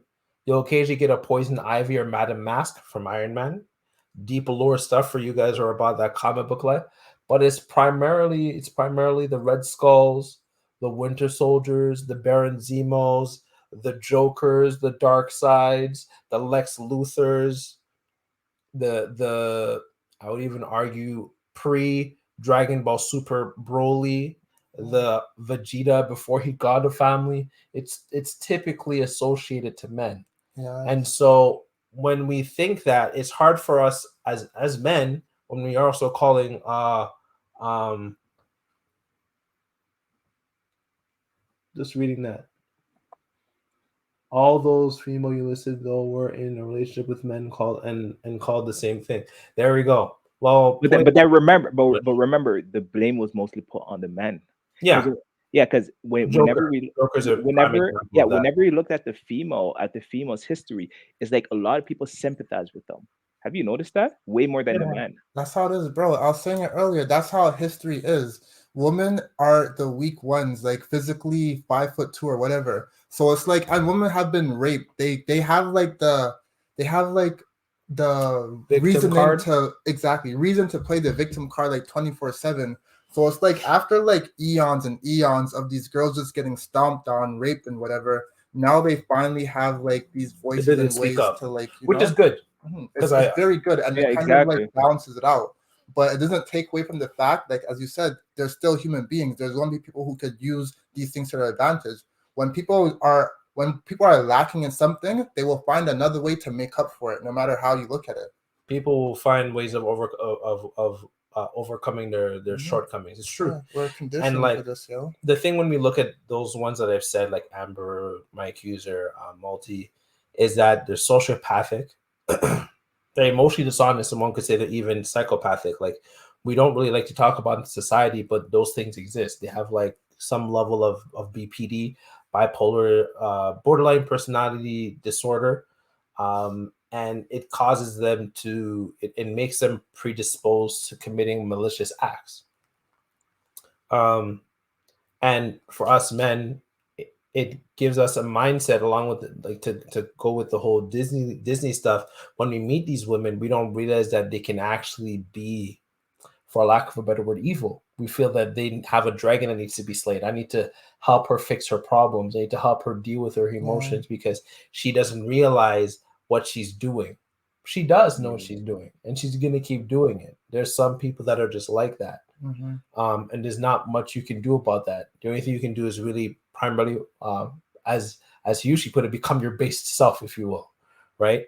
And I just want to go back a little bit on that in the sense of like when now Fumi was, when Malty decided to join his team, one of the things he said was she chose to join my party when no one else would, and he was so grateful for her to acknowledge him. Mm-hmm.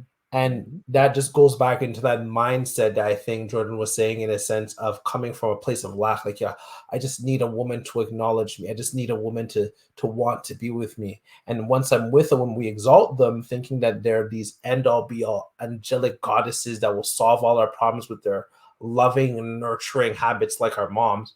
But I can tell you something. I got false accused before I met Deb. Mhm. I got with Deb during the accusation. You know something? You want to know something crazy? The accusation didn't go away. The accusation was still there. It didn't go away. It was there the day before I met Deb, and She's a real one. yeah, she was with me Mhm. throughout like pretty much the whole thing. Like it happened in like February, and her and I started dating at the end of April, and then my name got cleared in March of 2020. Mhm. So yeah, it was quite a bit. And like what was I gonna say? And like yeah, it didn't go away. Like she was supportive, and she learned to be more supportive as she saw me struggle with it, but she didn't make it go away. Women can't make your problems go away, and equally for women, men can't make your problems go away. The only person that can help you deal with your own problems is Yes. you. Thank Mhm. you. Deal with your own problems, get some therapy, and the person that you're with can support you in terms of dealing with those things. Yeah. But at the end of the day, the grunt work, the majority of the leg work has to be done by you. I have a quick question to ask you, Ab. Mm-hmm. So, I know during this situation you're really stressed. Emotions were high, and I know there was a part of you that was kind of screaming, "Oh, I just want someone to believe me," the same way as probably Nanfumi, right? So, when was that moment when you knew that Deb believed in you? Because I feel like that first person who believes in you really kind of changes your entire perspective, and kind of like tells you, and you kind of tell yourself, "Wow, if they can believe in me, I know I can now believe in myself." You see what I'm saying? Yeah, that's a great So question. so when So, did you know, like, exactly, yeah, like Deb actually believed in you? Like you did not do it. when did so okay, so this is a two-part question. Yeah. So for Deb, it took her time Mhm. because she met me after it already happened. She didn't meet me before. Mhm. It was already after it happened. So it took her time to get to, because it's kind of hard to believe someone if you don't know the person, right? So it Exactly. took a time of us having experience to get to develop faith and understanding with one another before that happened. But the thing that helped the most was actually having friends. And I'm glad you asked that question, because I also want to speak on this in a sense of the fantastical nature of Shield Hero, in the sense of if you look at the Johnny Depp case as well, is that the people that supported Johnny Depp, the people that initially supported me primarily, were his friends and the people that love him. And it's the same case for myself, in the sense of I'd want to avoid any men who are in this situation or who have gone through this situation to expect a quote unquote Raftalia to come save them, in a sense of, oh, this one, beautiful angelic maiden who's gonna be there for me and stand by me. It may not be the case. You may not get a Raftalia. You may not get this wonderful, beautiful, perfect woman to be by your side. Mhm. It's about finding the people who are just generally going to be by your side in these times of hardship. So the people that really initially jumped on the we support, a bandwagon were actually a lot of all my close friends in Montreal. When they heard that, they knew to stand by me, and they knew how to support me, and they knew what I was going through. So they actually played a big role in terms of supporting me. Now, in terms of Deb,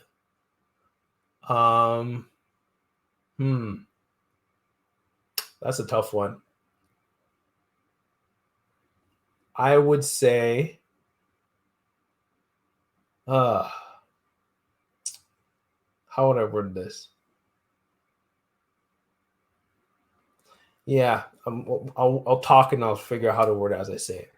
Okay. It came from when we went to my friend from the Boys and Girls Club. She had like a graduation. I think it was a graduation party, and her cousin, one of the ones who falsely accused me, was going to be there.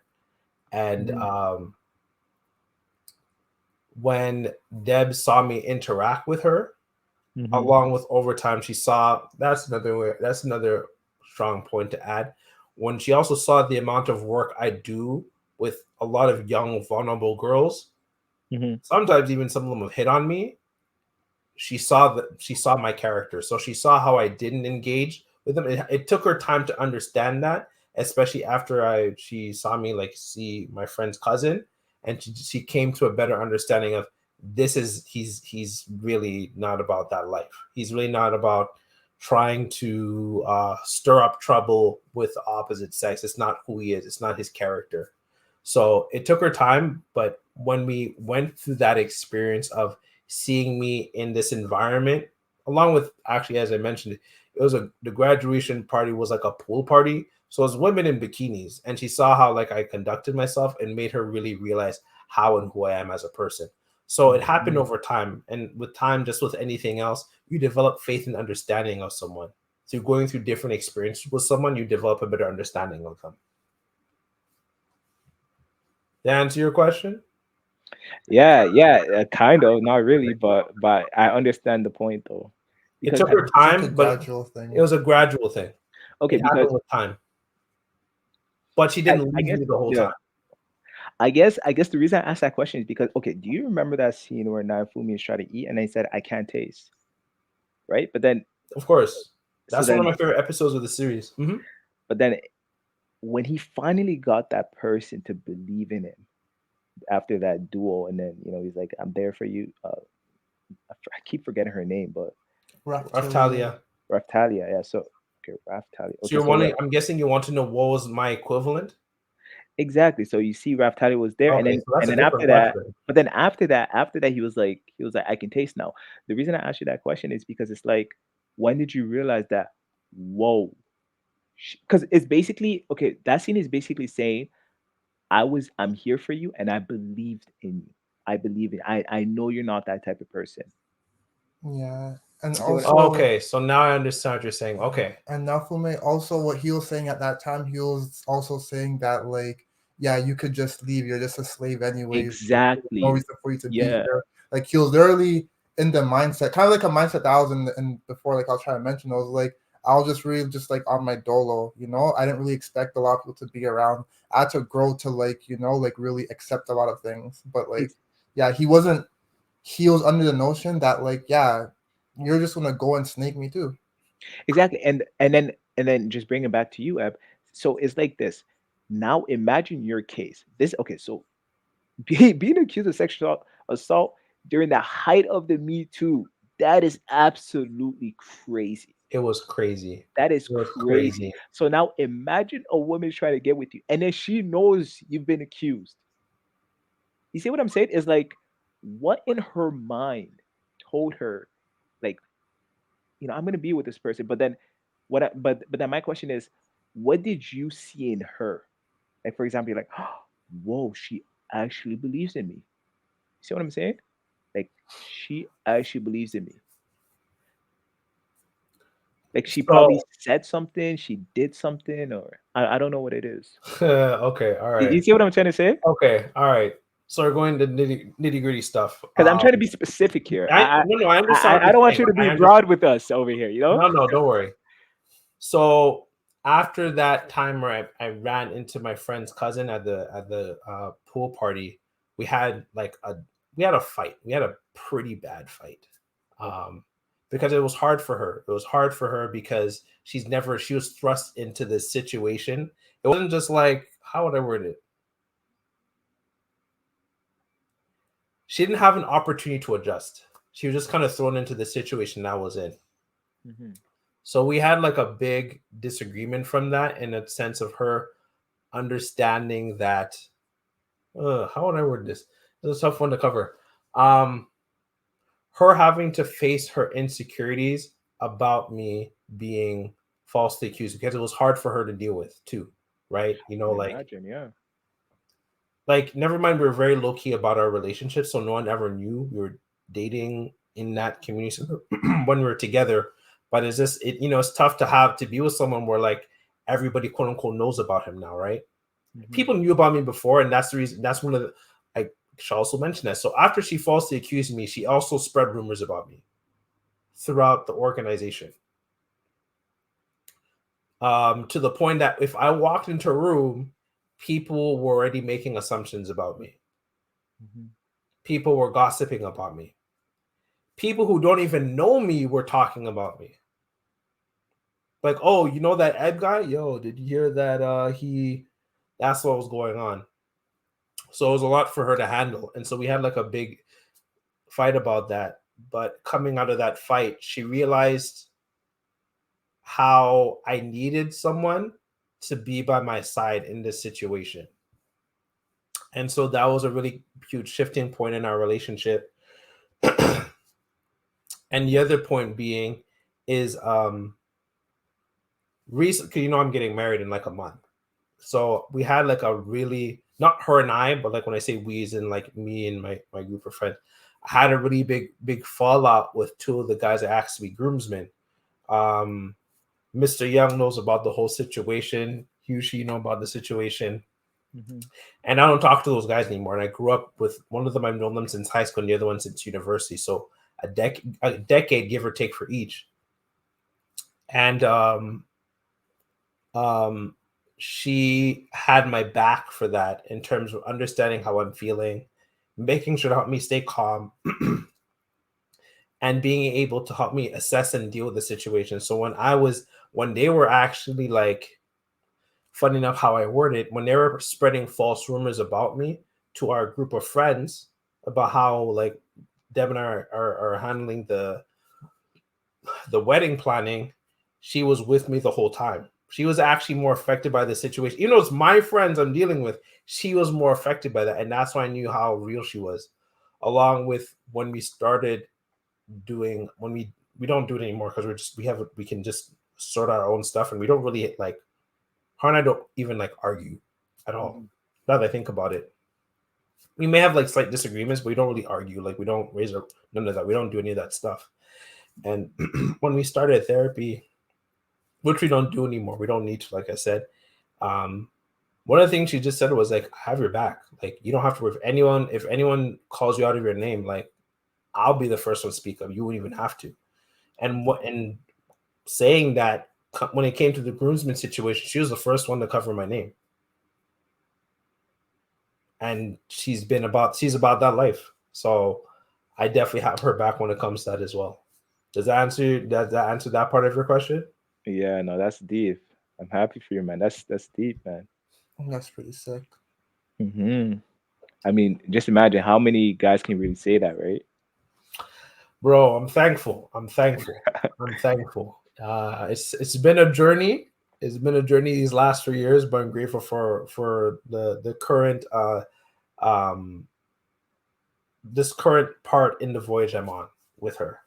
So Ed found his waifu. yeah, absolutely. Definitely found my wife. Definitely found my rough Talia, to be honest with you. She's actually a Man, lot like her. Like, instead of if go on. instead of jumping from different waifu, can you hear me? Yeah, I can hear you. I said instead of jumping from every from different waifu for every different season, he found his one for life. Yeah, That's sick. absolutely. Nah, we can't do Because you waifus know per how, for season. example, No, but you know how like every season, like for example, the spring animes, we have a Of waifu for course, that, and then we have a of winter course, waifu. of course. Yeah, you found your one for life, so that's amazing, man. Absolutely. And she's a lot like Raftali. She's like Peggy Carter, Sharon Carter, and like Raftali. Like she's super protective of me. She's like, yo, they said what? She'll even be like that in my workplace. She's like, they did what? Yo, Since don't she's make me actually pull the up. sword. Actually, the swords. Yeah, she's actually the sword. Like she'll get more like I'm like it's not that bad. She's like, nah, B, we're not cool with it though. There's a problem. Do they want the smoke? I'm like, relax. It's not that serious. Like, nah, B. Yeah, she's about that life. Dope.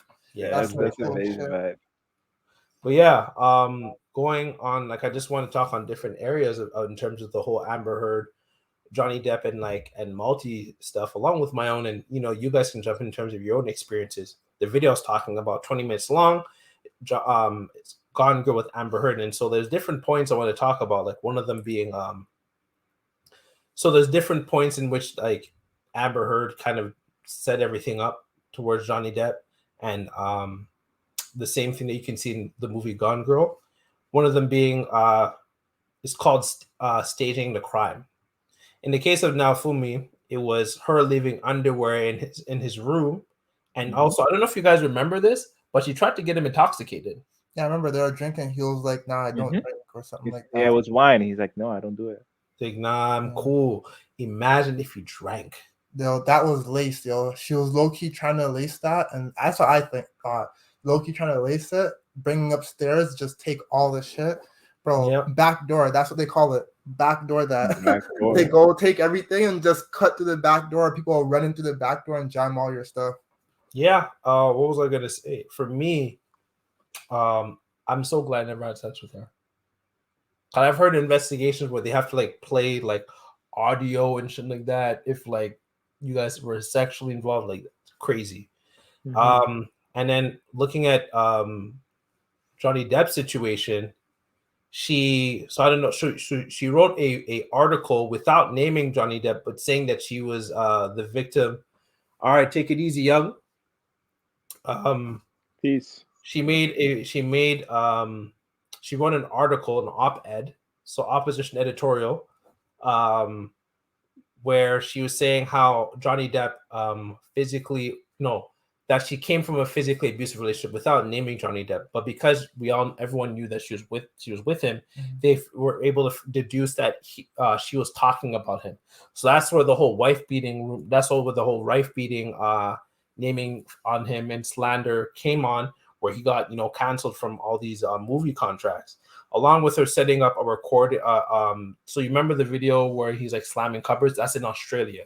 This is after she like beat the shit out of him, and he's slamming cupboards just to make him look like he's abusive, and then sending that to TMZ, along with her telling TMZ that she's getting a restraining order and that she's gonna have a bruise on like the right side of her face, and that's how they can get the camera angle of her and everything. Mhm. So in my case, she erased. So she submitted when she wrote that email. Yeah, sounds good. When when she wrote that email, she also sent text messages where she erased some of my messages and submitted that. No way.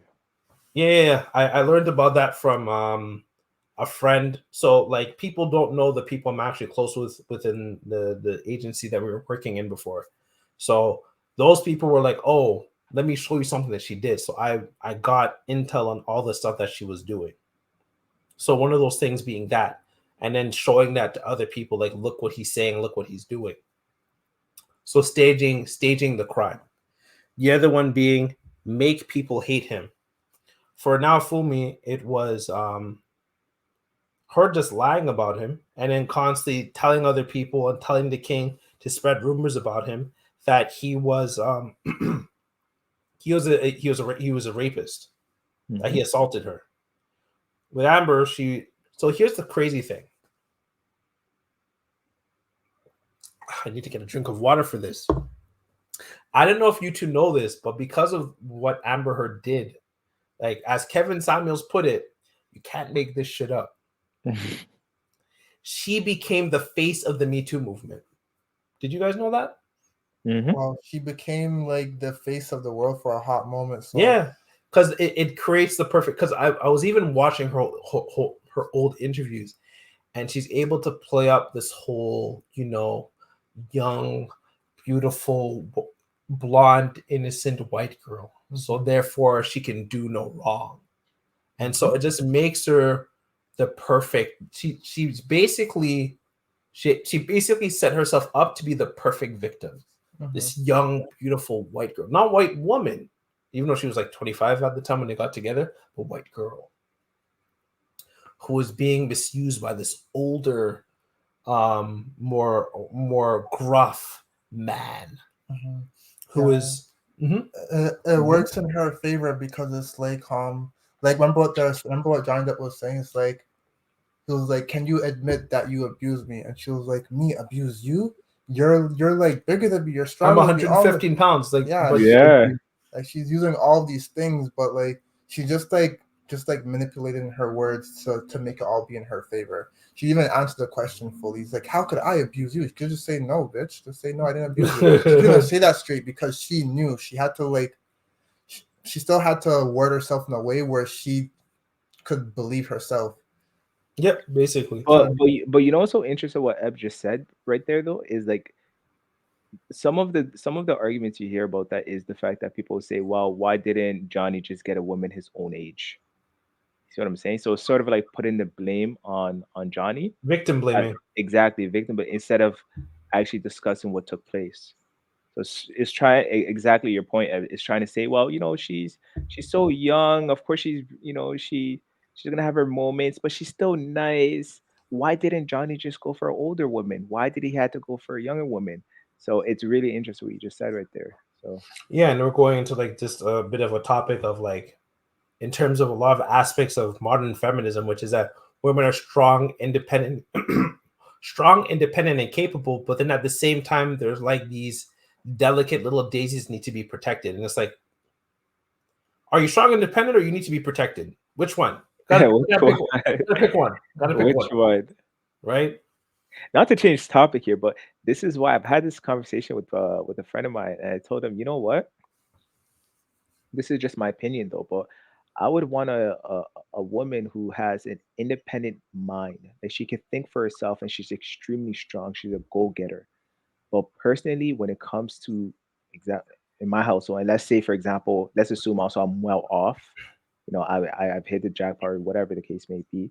I would want her to play the role of motherhood because what a lot of people don't understand about motherhood is that it's not a part-time job. And what modern society has done is they treated motherhood like it's a part-time job, and that women can be an excellent mother, but at the same time get a full-time job, at the same time do project, at the same time do some side, at the same time have a social life. Like that's impossible.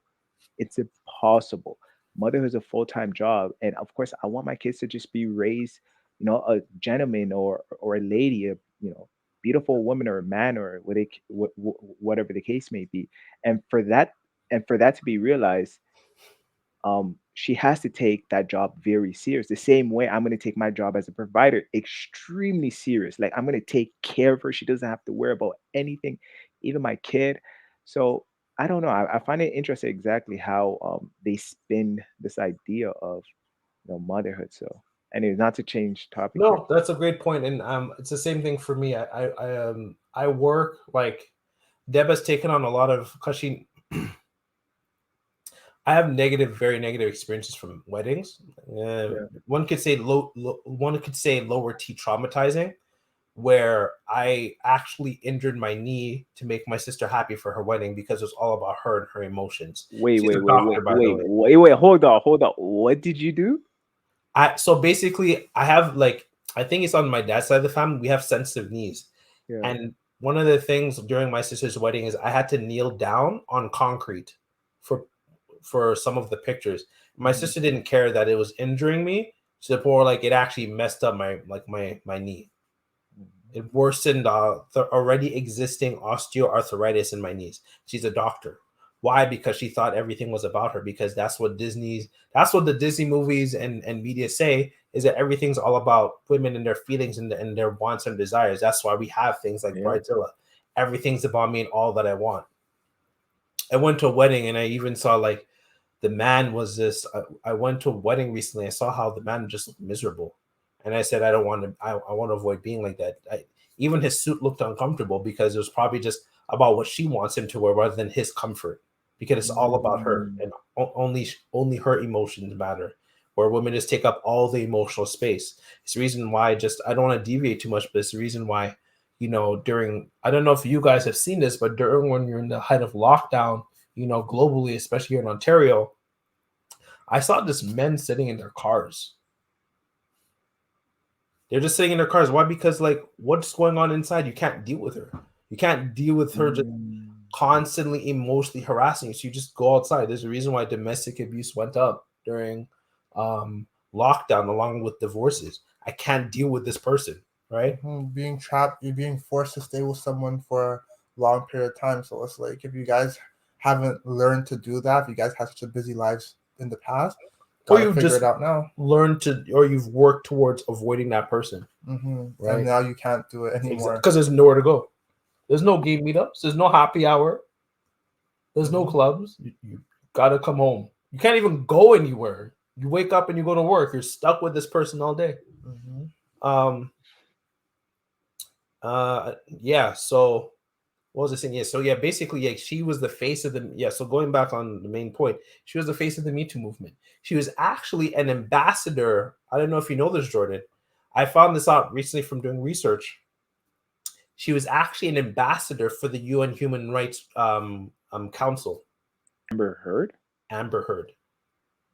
Maybe I got the name wrong somewhat, but she was definitely an ambassador for the UN in terms of human rights.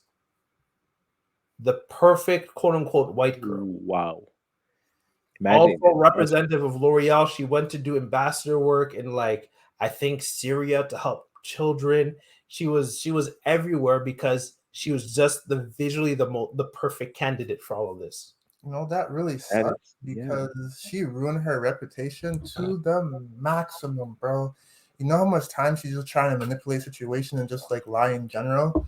And but then also you'd be surprised how quickly people will forget when women do things as opposed to men. No, this is different, bro. This is different. This is because we're going back on like hashtag believe all women and hashtag me too. She didn't just because the thing that we're not just keep in mind. She didn't just lie, Jordan. She was the perpetrator. She was the abuser. Exactly. That's crazy. People actually can't stand her. So first of all, she already had. So just before you jump in, during during the trial, someone I think from WB who's involved with like looking at people's reception to different actors and whatnot. Was showing her compared to like majority of the DC movie actors, like Gal Gadot for Wonder Woman, Jason Momoa, Aquaman, and so on and so forth. She was compared to all these other actors and actresses. She already had a really low rating compared to them. Like I think Gal Gadot was like the one who plays Wonder Woman was like at a 7.9. Amber was like a 2.6. Just from watching her interviews that we were watching earlier, the way how like she kind of presents herself. Not just the way how she presents herself, it's the way how like she conducts and expresses herself. And it's like that certain kind of attitude. It was just very interesting. I personally don't know a lot about Amber Heard. I couldn't care less about her because it's foolish. It's foolery to me.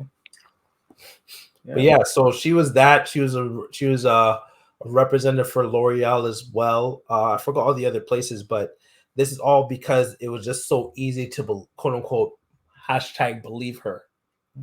Because believe all women, and so it was the perfect storm. So that's really what has had such the biggest impact on the Me Too movement is the fact that like this perfect person, this young perfect little angel, is actually like a demon. She's a whole devil. And for me personally, it's given men the space to talk about that. Like the fact that one of the videos, Johnny Depp admittedly says, "I too, as a man, I'm a victim of domestic violence." That's powerful, and it's plastered everywhere. There's no way because not only is it said, there's audio tips of her saying, "I didn't punch you, Johnny. I hit you." You punched him. Yeah. Or she was like, "I don't even think you could even call that a hit. That's how big you." No, no. Okay, the point I'm making is this. So everything you guys are saying, I 100% agree with. But it's like I know that. Okay, so yeah, so she did a lot of damage to the Me Too movement. Oh my gosh, I mean, these are damage that you can't even reverse. But in terms of just sort of like forgiveness towards her, people are very quick to forget. Trust me. For example, what's this whole thing? The whole thing with who can I bring up that people forgot? Uh, Lana Del Rey said some racist shit. Then there's some outrage. People forgot about that. Doja Cat said some racist shit. People outraged. People forgot about that. I mean, to the The amount of movement, views, I agree with you. There is recency bias, and people tend to forget what recently and happened. and But but then yeah. no, go on. Okay. You see, towards the movement, I do agree that yes, she did a permanent damage to it. Like it was so bad. But I'm talking about, like, for example, towards her herself. Now she lost a lot of our opportunities, but probably just give it another, like, probably 5 or 10 years. People are gonna forget about it, and then she's probably just gonna continue with her life. And not only that, the fact that also again, she's white woman, blonde hair and all that. And she worked for the UN. People can like, and if she just comes out with a statement and saying She like, "Oh, hasn't. I She know," can't. but But go imagine on. if she does, though. Imagine if she does. If she comes out with a statement, fully apologizing, and it just looks so acting worthy, that you can accept. I'm telling you, people So I give it agree a with few you years. on that. So People are going to forget about it. People are so actually going to, see people some will eventually sympathy, forget about this. I agree, and I think and that's a especially good the thing. woman. No, no. Well, so okay. Okay, because So remember who really did the outrage here? Men, a lot of us men, when it comes to a lot of these social shit that's not really affecting us, especially the majority, we don't care. That's the reason. There's a saying that the squeaky wheel gets the oil, right? A lot of these social changes that's happening in today's society are actually driven by women, right? They're the one it that has actually. been up until recently, but go on. Yeah, that's what I said. A lot of these recent social problems that's actually driven by women. So, for example, when this whole case with Johnny Depp and Amber Rose, in 5 years, do you really think that men are going to continue raising noise and say, "Hey, no, don't give this girl up"? No, we don't care. We move on with our life. But a woman, let's say, for example, it was reversed, right? It was actually Johnny Depp, the perpetrator. I can guarantee you that shit is not going to be forgotten anytime soon. Only because when it comes to political change and social changes, women know what they know exactly how the game works, and they know how to, for example, carry themselves and make sure that this person does not get any opportunity. It's because they care so much about the situation because it impacts them.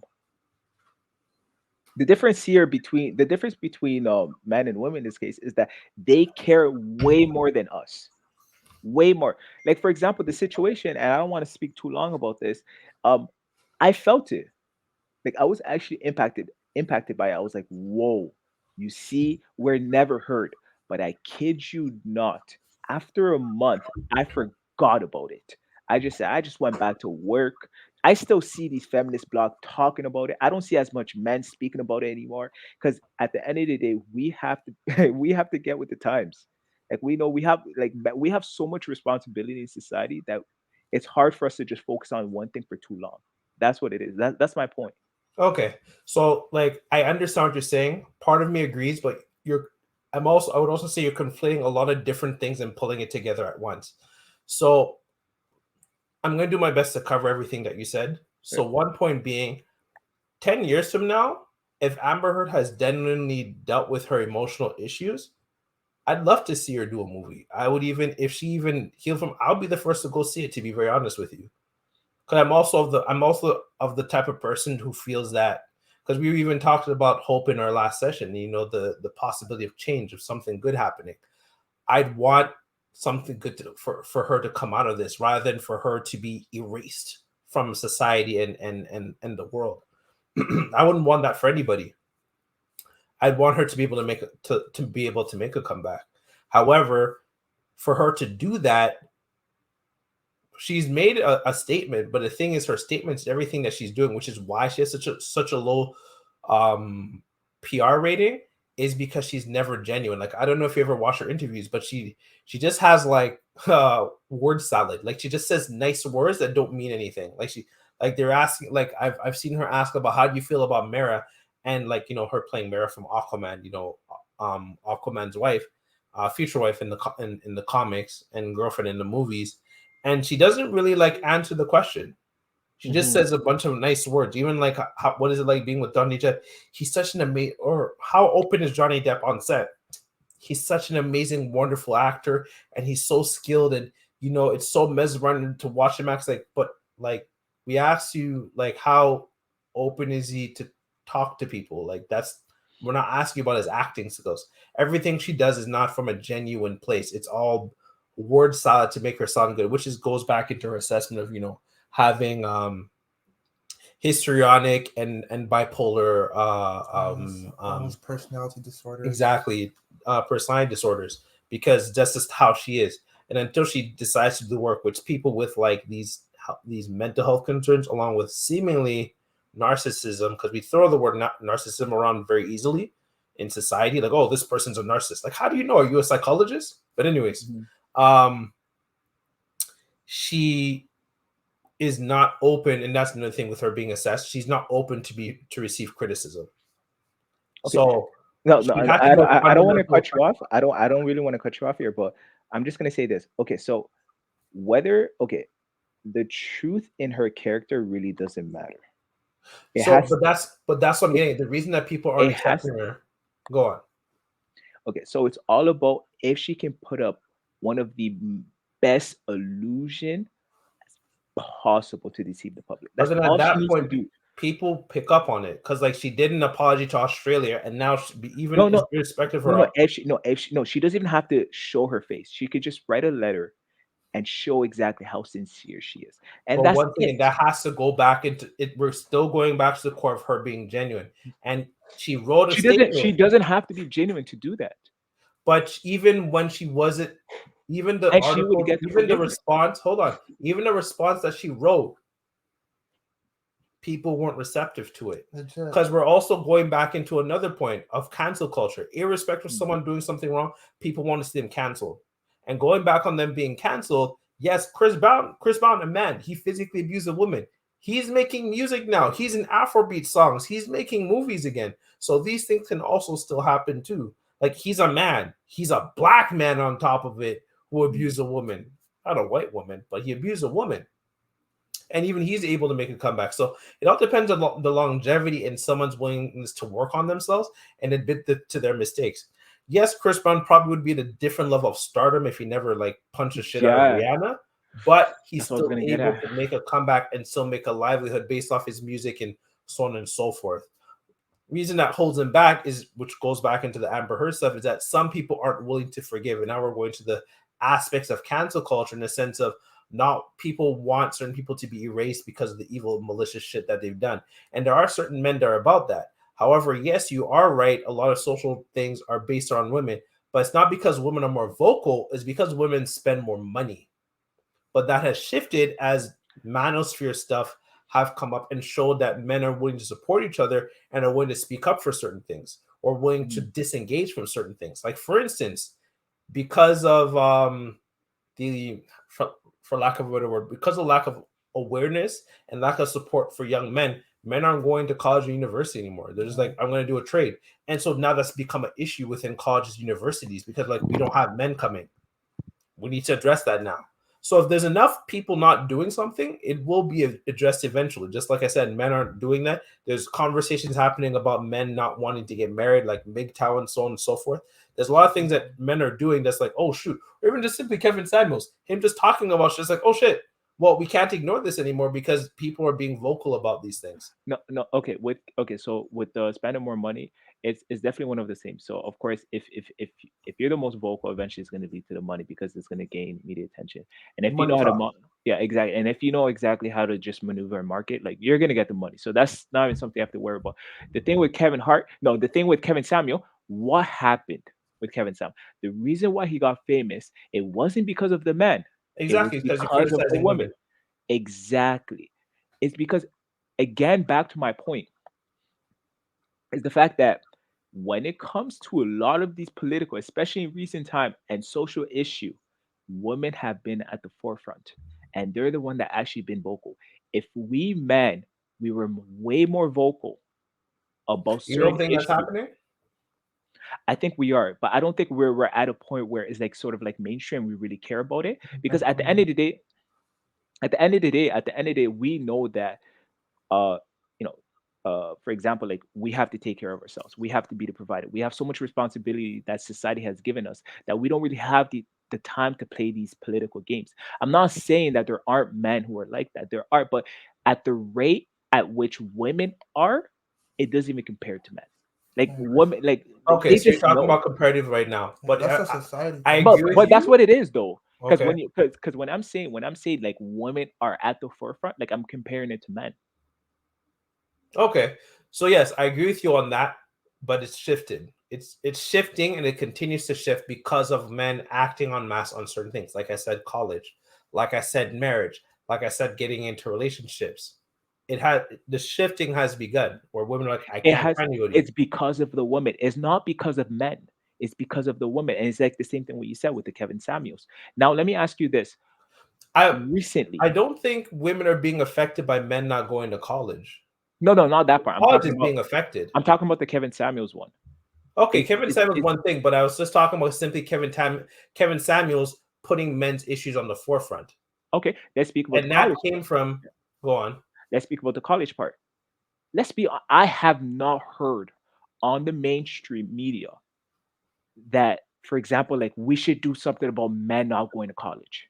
I have not seen men be vocal about like majority of men being vocal about it. In fact, the opposite is true. What I am seeing now is that men are saying, "Yeah, we don't need school to be successful." You're right, You see, you've heard about that, right? That's how we grow up, yo. Like if you Do you think know about how it, many? Yeah. Do you know that's how how we many grow people? up. Yeah, exactly. Do you know how many people are now saying we don't, especially the men, we don't need school to be successful. We don't see, for example, social or political movements saying that this is from men. I'm not speaking about women because women will do their part. Like, if they want something, they will do their part. For example, with the abortion, they're doing their part. But when it comes to, for example, the college situation you just brought up, I'm not seeing men at the forefront saying, hey, let's fight for this. Let's fight for the younger generation for why we should go back to school. I'm not seeing it. It's because, Go on. yeah, it's because when it comes to these sort of issues, especially in recent time, so much pressure has been put onto us that it's hard for us to put our attention in things that's not paying us.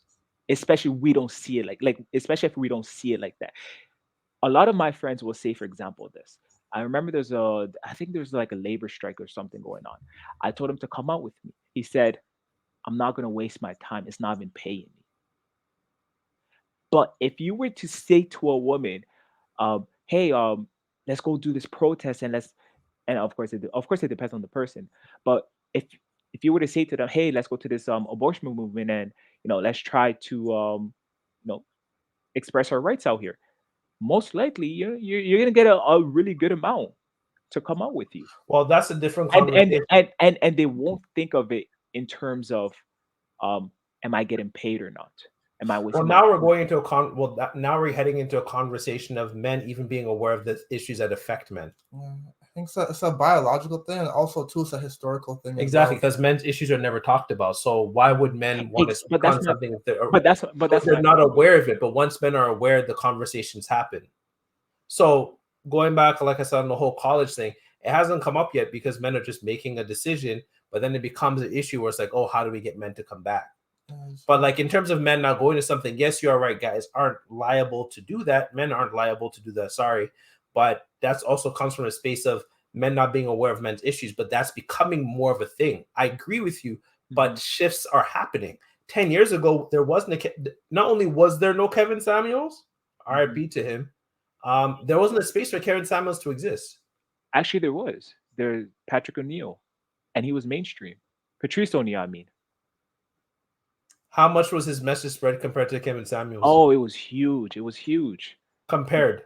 Oh, compared to Seven Samuels, Kevin Samuels. I can't really quantify that because, of course, So I what don't I'm have getting, that data. okay. But So what I'm his getting at influence is was like, huge. hold on. What I'm getting at is there's more conversations now about men issues compared to 10 years ago. Okay. Like, I'll give a very simple example on this. 10 years ago, could you name me a panel of just ordinary, non-athlete, non-entertainer black men sitting at a panel talking about men stuff? No. That's my point. Guys Versus are now.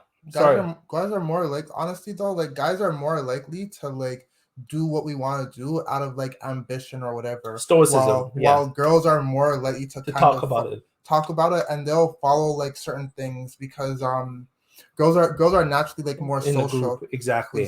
So like when they're in like a school setting and all these settings, they're more likely to like kind of like stay within these school settings Exactly. and kind of go with the guideline that's given to them, like Exactly. the whole guidebook. As for Exactly. like us men in general, we're more like, we are people who are, we're ambitious and we'll go for what we want in a sense. Like Bingo. we're really like not wolves, but we really are that.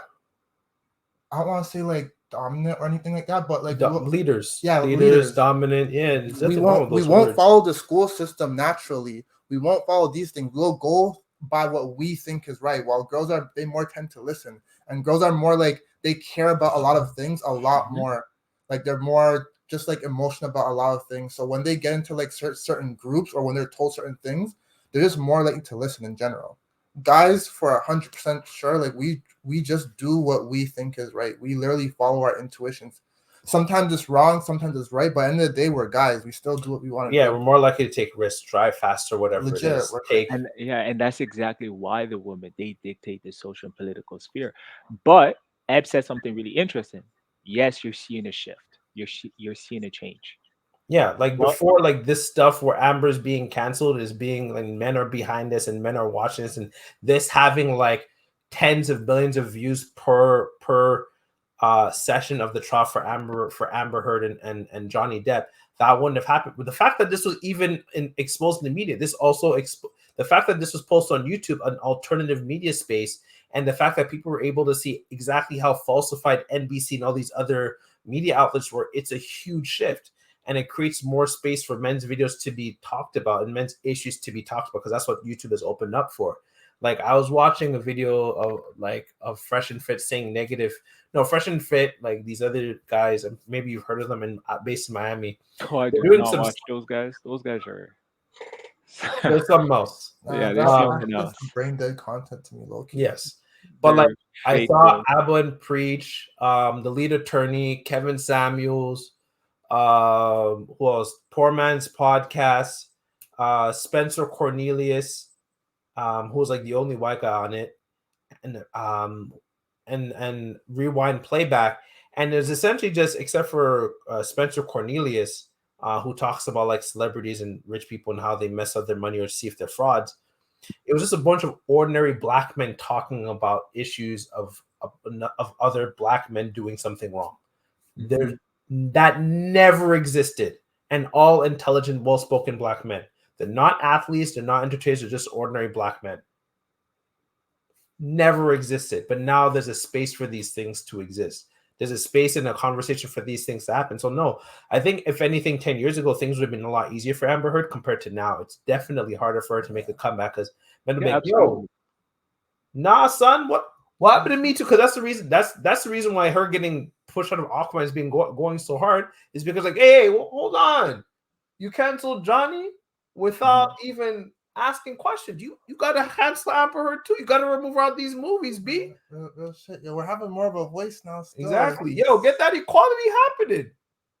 Equal rights and equal lefts. Yo, no. We're definitely having we're definitely having more voice. But my point is, for example, it needs to be mainstream.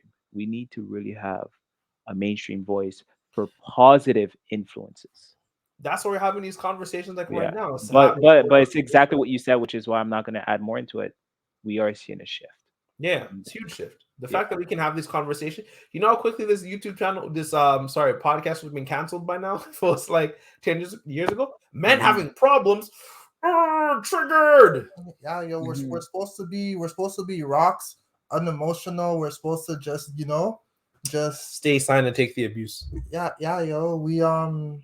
We get painted as a lot of things, even when it comes to just like guys and like sex in general, bro. Like they'll paint so much pictures on us, yo. We are just looked at as men. We get These money. We are rapey, killy stronger. monsters. Yep. Yeah, Exactly. legit. Like we're that's just how society kind of paints us. Just like how society will paint girls as that damsel in distress. Yeah, they are in distress, but Princess like Peach they're not always that damsel. They're just in distress. of their But own doing. but you know what's so funny? You know what's so crazy about this entire thing when you really think about it? So, for example, Kevin Samuel, he had his breakthrough because he started to criticize women. And then if you were to compare that with, for example, Jordan Peterson, majority of his audience are males, right? But he didn't blow up until, for example, he confronted, and I think it was I think her appearance wise was a woman, right? Like he didn't confront her or said something about like how no, I'm not gonna say your pronoun. And then he blew up and then he became mainstream. Yep. So it's so interesting to see when it comes to these social changes, man. As of now, it's like, man, they got the baton right now. Yeah, it's crazy because like you It's can't cancel them, and and I men are mean, behind it. That's also the reason why Jordan Peterson, Kevin Samuels have been doing so well. R.I.P. Kevin, but like that's the reason why even him, also Healthy Gamer, Dr. K, they're doing well because men are supporting. There's people are seeing there's money in the male economy, if you will, in yeah, the so men's exactly, economy. yeah. So it's like the woman jumpstarts it and then exposes it, and then we see it, and then we Yeah, stay in because we're support. looking for it, right? Because Exactly. we don't have it. It's be- Men's TV shows are always canceled. okay. Do you think it's because we're not looking for it? Because I mean, we No, can we look are for these looking for it because a lot of us grew up without, like, luckily I grew up with my dad, but a lot of us don't have dads. So don't even so yes, we're looking for, but also we don't know what we're looking for until we see a man until stand we up see for it. I agree. I something. agree with the second point. Yeah. Yeah, we're looking for we're looking, we see someone who's standing up for something Hmm. without bending his back and standing strong for it. And that is what's so captivating.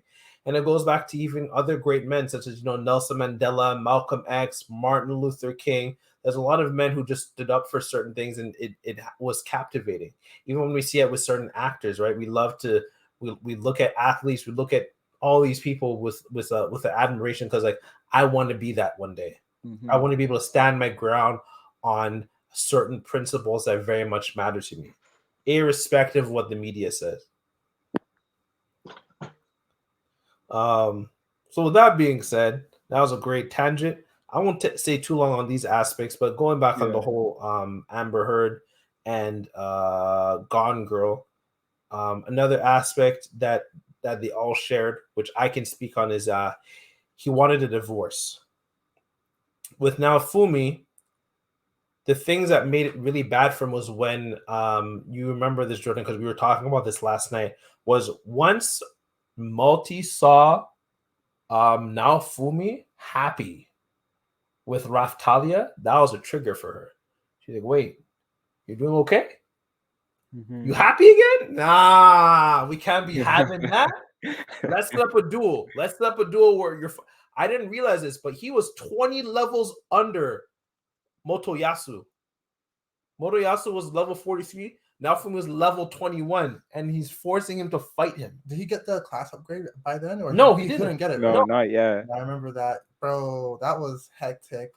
And like now that girl was like petty to the maximum because like she was like fighting her own like psychological battle with Nafume, trying to like win the whole everything, like in terms of like destroying his life, making sure everyone believes her and everything. And when she was realizing that like freaking Nafume was actually like happy, like he actually No, has she was he bent. met Raftalia through her and everything. Yep. She's like, Hmm. I wouldn't have met Deb if it wasn't for my accuser doing what she did. mhm. Because I got moved to that center. That's how I met her. But yeah, You know what's so interesting is like I still don't understand exactly why she did it in the beginning. I was just about But to get to that point now. yeah, I was but just about to explain that. okay. Before you do, let me just finish off and say, because in your case, Eb, what happened is um you dated her. I So it's like Yeah, you could say that. Yeah, so it's like, so I can see exactly how twisted a person can be, especially if you date someone else and then say, for example, they don't like you as much and say you don't want them. You're not being rude, you just don't want them. I can see exactly how they can now do some nasty stuff. You see what I'm trying to say? Right. But now with Malty, it's like it was so random. It's like, what the hell did this guy do now? Now I feel like it has to do with the backstory of, the history of the shield hero with the king, for why she Go did on. that. No, I'm Speak not I'm not speak I'm on not that. trying, Speak on yeah. that. Okay, so I'm not trying to justify it, right? Her behavior. I'm not trying to say, well, she probably did this because of this and it makes it okay. No, it's wrong. What I'm trying to say is, because I still never got to the part, but they forgot to mention the story of what happened with the previous shield hero that tried to supposedly take away the king's family. They still So, haven't explained that in the stuff that I checked on the show. There's a oh, lot I of know some things, but they never really quite went into detail about it. Mhm. okay. they touch on, there's so much different moments, and I know you're not far into the show, Jordan, but there's just Mhm, like so much different moments where they touch on like the previous shield hero, and just like how I think it was like that shield hero, mhm. he did something, but he wasn't recognized for it, and only the Philopian queen recognized the shield hero for like doing these things, but no one else acknowledged it. Like they did, I don't think they explained fully what it was, but they're just like the shield hero did something good, but he wasn't acknowledged for it, and in the end he got like a very terrible name, but they never explained it. Yeah. And they always like Mm, hinted, they always teased like the previous heroes on like their acts and everything they did. Yeah. interesting.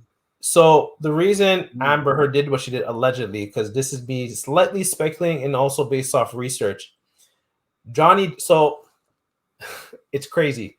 While Johnny and Amber Heard were together, Amber's friends and family were living in some of Johnny's properties rent free. Like they didn't have to pay food, nothing. He was literally paying everything for them. And there was a so you were asking about this before the podcast. So there was a period of time, that Johnny Depp realized that his managers were taking money from him, mhm. along with Amber's family using him for his resources without ever contributing anything to him or his family. Um, he went to go confront his managers. Johnny Depp went to go confront his managers about the money that they were taking from him. It was on that day that it was Amber's birthday. He came back home late for Amber's birthday, and then she freaked out on him and then beat the shit out of him. That's where I believe where he got his finger busted, where she threw the vodka bottle or whatever. And so that coupled with what her family's using him for and just the sheer abuse that she's putting him through, he was getting ready to divorce her. So in order for her not to lose out and also I think he might have brought up wanting to get a post-nuptial agreement, she lost her shit. And so that's what caused him to divorce her. It might not be accurate to all of these things, mind you. There might be some stuff I'm missing. And so because of that, she didn't want to lose any of access to his resources. So she decided to sue him and ask for $7 million right up the front, and then pretended, quote unquote, to give it to the ACLU and the children's aid or whatever. So that's the reason why she did it, is because he was going to leave her first, essentially. Okay, you see, For that makes me, what spurred her was when she realized I wasn't going to pursue her, and I actually had started to see an ex back in Montreal, and that's when, like, I remember, like, her personality just switched from that moment. Like it's as if like a switch went off in her mind. That's when it caused her to do what she did. Um, the other point um, being a troublemaker. Malty from Shield Hero, she was always seen by her family as a just overall bad person and compulsive liar.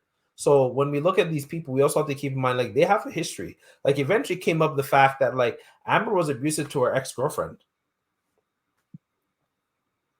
Yeah, history is a big thing. It's just funny because I was talking to my friend on the phone about this earlier, where it's like, if you see like certain traits like play out like multiple times, at least like look into it a bit. And that's why I was saying like the whole like base Screen thing. people. Like I literally give like a whole like 8 months test trial of whatever, with girls specifically, but even when it comes to guys too, mainly when it comes to business with guys, like I'm really just like very just like vigilant for like all habits, you know, and not just like habits. I mean like bad habits.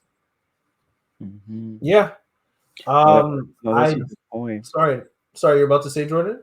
Yeah, that's a good point because in the show Melty says no, my sister is just no, I think it was the queen that said it. She's a pathological liar. Yeah. And then she's always been like that when she was young. Even when So she had the seal of slavery, the slave shield on her, she Yo, that shit still was lied. funny. That was yeah, crazy. yeah, That's not that that was different from Amber, right? Like she was like, "Did you donate the money? I pledged it." Right? that's It's the same literally the same thing. thing. That's the thing. Yeah, that's the It's same literally thing. the same thing. Like, are you really just lying to everybody right now? Like bold faced lying? So she's basically saying it wasn't a donation. I don't think she used the word properly. She didn't even know what that word probably meant. Yeah, she's like, I pledged it. I intend to do it. It's like, but did you donate? I pledged it. It's like, 6 years later, right? Because Johnny sued me. You had it for 6 years, B. she spent that, yo. She probably bought a house and a couple rings and shit. Yeah.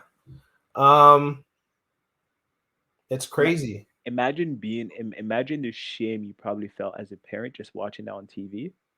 Yo, I feel bad for the lawyer because the lawyer was like all up on that case. Oh, Like, yo, speaking about the got Lord, she this. was Camille amazing. Vasquez, yo, everyone's a Oh fan of her, bro. my Yo, God. that lawyer lost She is all her credibility and her rep. amazing. Yo, it's over. Everyone who sided with Amber, it's over. It's Facts. over. You got to give it up to Johnny Depp for choosing her, man. Wow. Yeah, he did a good job choosing his lawyer, his attorney team. Um, what was I gonna say? So yeah, we were kind of talking on like how these experiences also change us. I wanted to kind of shift gears a little bit. For me personally, well, speaking on now, Fumi. So I don't know if you know this. So I won't go into so much detail, but there's different timelines in Shield Hero, and if now Fumi's not lied to by Malty, a majority of the timelines he dies. Why? Because he's gullible, and so he ends up getting tricked. Now, because he was lied to by Malty, that's the reason why he was able to see this. I don't know how far you finished season 1, right? Yeah, I'm on season 2, episode 2. Beautiful. So you remember the episode where Malty tried to set up her sister to be killed and to frame Nafumi? He immediately says like, "This looks like a setup. Something about this looks off." Mm-hmm. And prior to that, I think I just also want to talk about this a little bit. A lot of people, I could see a lot of people bothered by like now Fumi not willing to trust Melty simply because she's a princess and because she's related to Malty. It's something I can very much relate to. Like after I got falsely accused, unless you're one of the women I already knew, I wasn't trying to talk to you. I don't know if you remember that. Like every time women came into the office, No, I remember you. I didn't talk to them. Mm-hmm. I didn't talk to them at all. Like it would have to be anyone else who was with me, typically a female friend who was working there with me, who would have to talk to women. I wasn't talking to women. Like I said, even when I met Deb, I was at least 2 meters apart, hands in my pocket, so on and so forth, because my guard is up. But because my guard is up, I'm also much more mindful. Those things change you. And so for now, Fumi, once he's experienced that once, technically twice because of the arena thing, he was able to see this is a setup, and he was able to solve Melty because of it. Because of his experiences, he was able to see through the deceit of Malty and actually make everyone aware around him, specifically Itsuki, the bow hero, and Ren, the sword hero, about what's going on. Yeah. I love that scene because like I remember I was telling you about like a moment I had before where I was like, so like in the past, like I was in like a very crappy situation where like I was robbed and whatever. Very, very, very random situation. I don't want to talk on that, but like going into the future now, like after experiencing that, it was like I was kind of able to identify like certain like behavioral cues or certain like social cues to like certain things happening. I remember one time I was just like talking with one of my friends, and we're just trying to do something, and he was trying to get me to go somewhere with him so we could, you know, hopefully just make some quick money, whatever. But when the way how like he was going about it, it was like he was telling me that like the people who he was trying to meet up with were like rushing him and acting a certain way. And the second he told me this, I was just like, yo, this like reeks of setup. Like it reeks of setup because you'll notice when like people kind of like pressure you to go somewhere or they'll rush you or Mhm. just like intact that Trying to convince you to yeah, come. convince you, pressure you, gives you reasons to come and have something for you to come to, like whether it's money, jewelry, or whatever. It's like they'll use these things against you. And when I noticed like they're like pressing it really hard, I was just like, this reeks of setup. Bro, my friend went to the spot. I told him I'm not going. I'm just like, screw it. My friend went to the spot and the man got robbed, beat up, and everything. And I was just like, bro, I was telling you, bro, this reeks of a setup. It just reeks of a setup. Like I've seen this before too many times for me to walk into this. And yeah, so like I relate with Nafume where it's like you notice something or you notice that like a particular situation set up. There's a lot of people around. They're trying to present something to you, try to like lure you with whatever, and like it becomes really evident. It becomes really evident when you experience things once. And sometimes it could just be like paranoid. You could have said that I was paranoid at the time, but even so, that paranoia like allowed me to like see through a situation and catch it beforehand. And I wish my friend listened to me at the time because he was just like, "Yo, now if we go, we'll get money." I'm like, "Bro, this is how you catch a baby. Just present the candy. Baby takes the candy. You're What's it gonna, called? Taking candy from a baby. yeah, Yeah, legit. Like, you have to be aware. Like, you have to." that's facts. Um, No, that's that's really strong. Sorry, you wanted to say something, Jordan? yeah, no, that's interesting. I think the scene that was really interesting, and you touched on this point, was the fact that he didn't want to take help from Melty. And honestly, it's completely understandable because it's like this. Why would I associate myself with a family who is trying to debase me, who's trying to mock me, or trying to shame me? It's like you, Eb, trying to be friend with the sister of that person who accused you. I mean, it makes no sense at all. Why would you even want to be She friends? actually has a cousin, and I actually like we built a relationship up until that point. Now her and I just don't talk because like I can't Affiliation, trust right? you. You can Exactly. relate to it. So it's like I completely understand now Fumi when, for example, he didn't want to associate himself with Melty because it's like that's your family, that is your sister. I mean, I don't know what you guys are talking about. You guys are probably talking about something that you guys are probably talking about another setup. How do I know that you approaching me right now is not one of her grand scheme? It's He true. doesn't know. You're not the same. You have to have your guard up because it's like fool me once, shame on you. Fool me twice, shame on me. Right? Fool me three times, fuck the peace Peace sign, sign. blow the Put the chop top and and let let it it rain rain on on you. you. Yeah. But then another point is I want to talk about Yushi made this point. Is that how you say the name Yushi Sama? Yushi. Yeah, Okay, he's Yushi. That's his nickname. Okay, so for example, about just knowing people, I won't even lie. I think it was during what was it? I think it was 2017, and it was when Bitcoin was being popular again. And then there's this guy who lives in my building, and he tells me, "Oh yeah, I got this opportunity." And usually, and it's hard to fall for something like that once you've already been scammed once, But the way he comes up to you is, first of all, he tells you all the wonderful thing, right? And then he rushes you, and then in a way he will pressure you.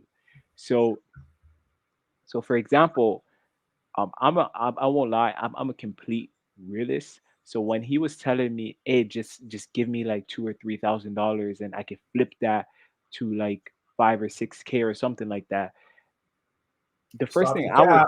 yeah, the first thing I would say is, first of all, if you're gonna go to a country like Turkey, right, to try to flip the money, how do you know everything's gonna go right?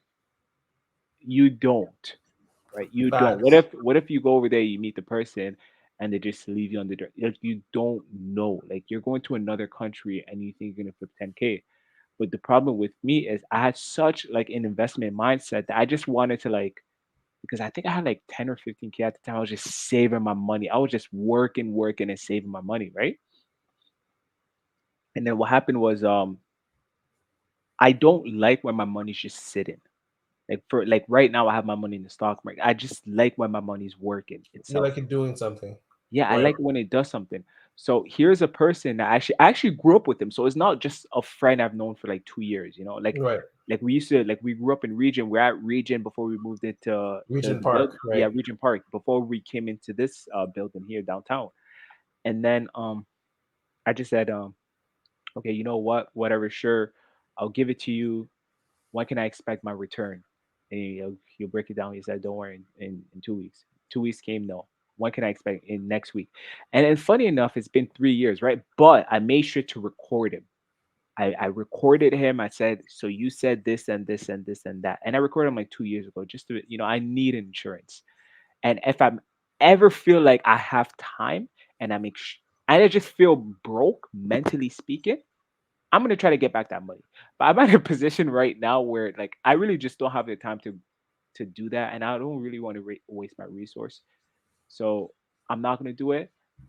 But I know the evidence is always there for me to do it. But it actually taught me something. Like what Yushi just said. Like it's gonna be very hard for me to trust you again. And then all the simple cues that people do when they want to scam you becomes more evident for you to catch. So that was a good point. False in false in one thing, false in all things. Yeah, pretty much. Um, Yeah, yeah, that's another good point. I want to talk. And okay, again, I'm not going to change the topic. I hate switching the topic, but what you just said there is so important for young men to understand. I was watching Classroom of the Elites, right? And then there's this. I don't. Do you guys know? You guys know that anime, right? he does. I Usually watched does. the I haven't watched. I haven't watched it yet. Go on. So then there's this one guy. He's a basketball player, and he just causes trouble all the time. So then there comes a time now there's a problem. There's someone going around, just violating women and whatnot.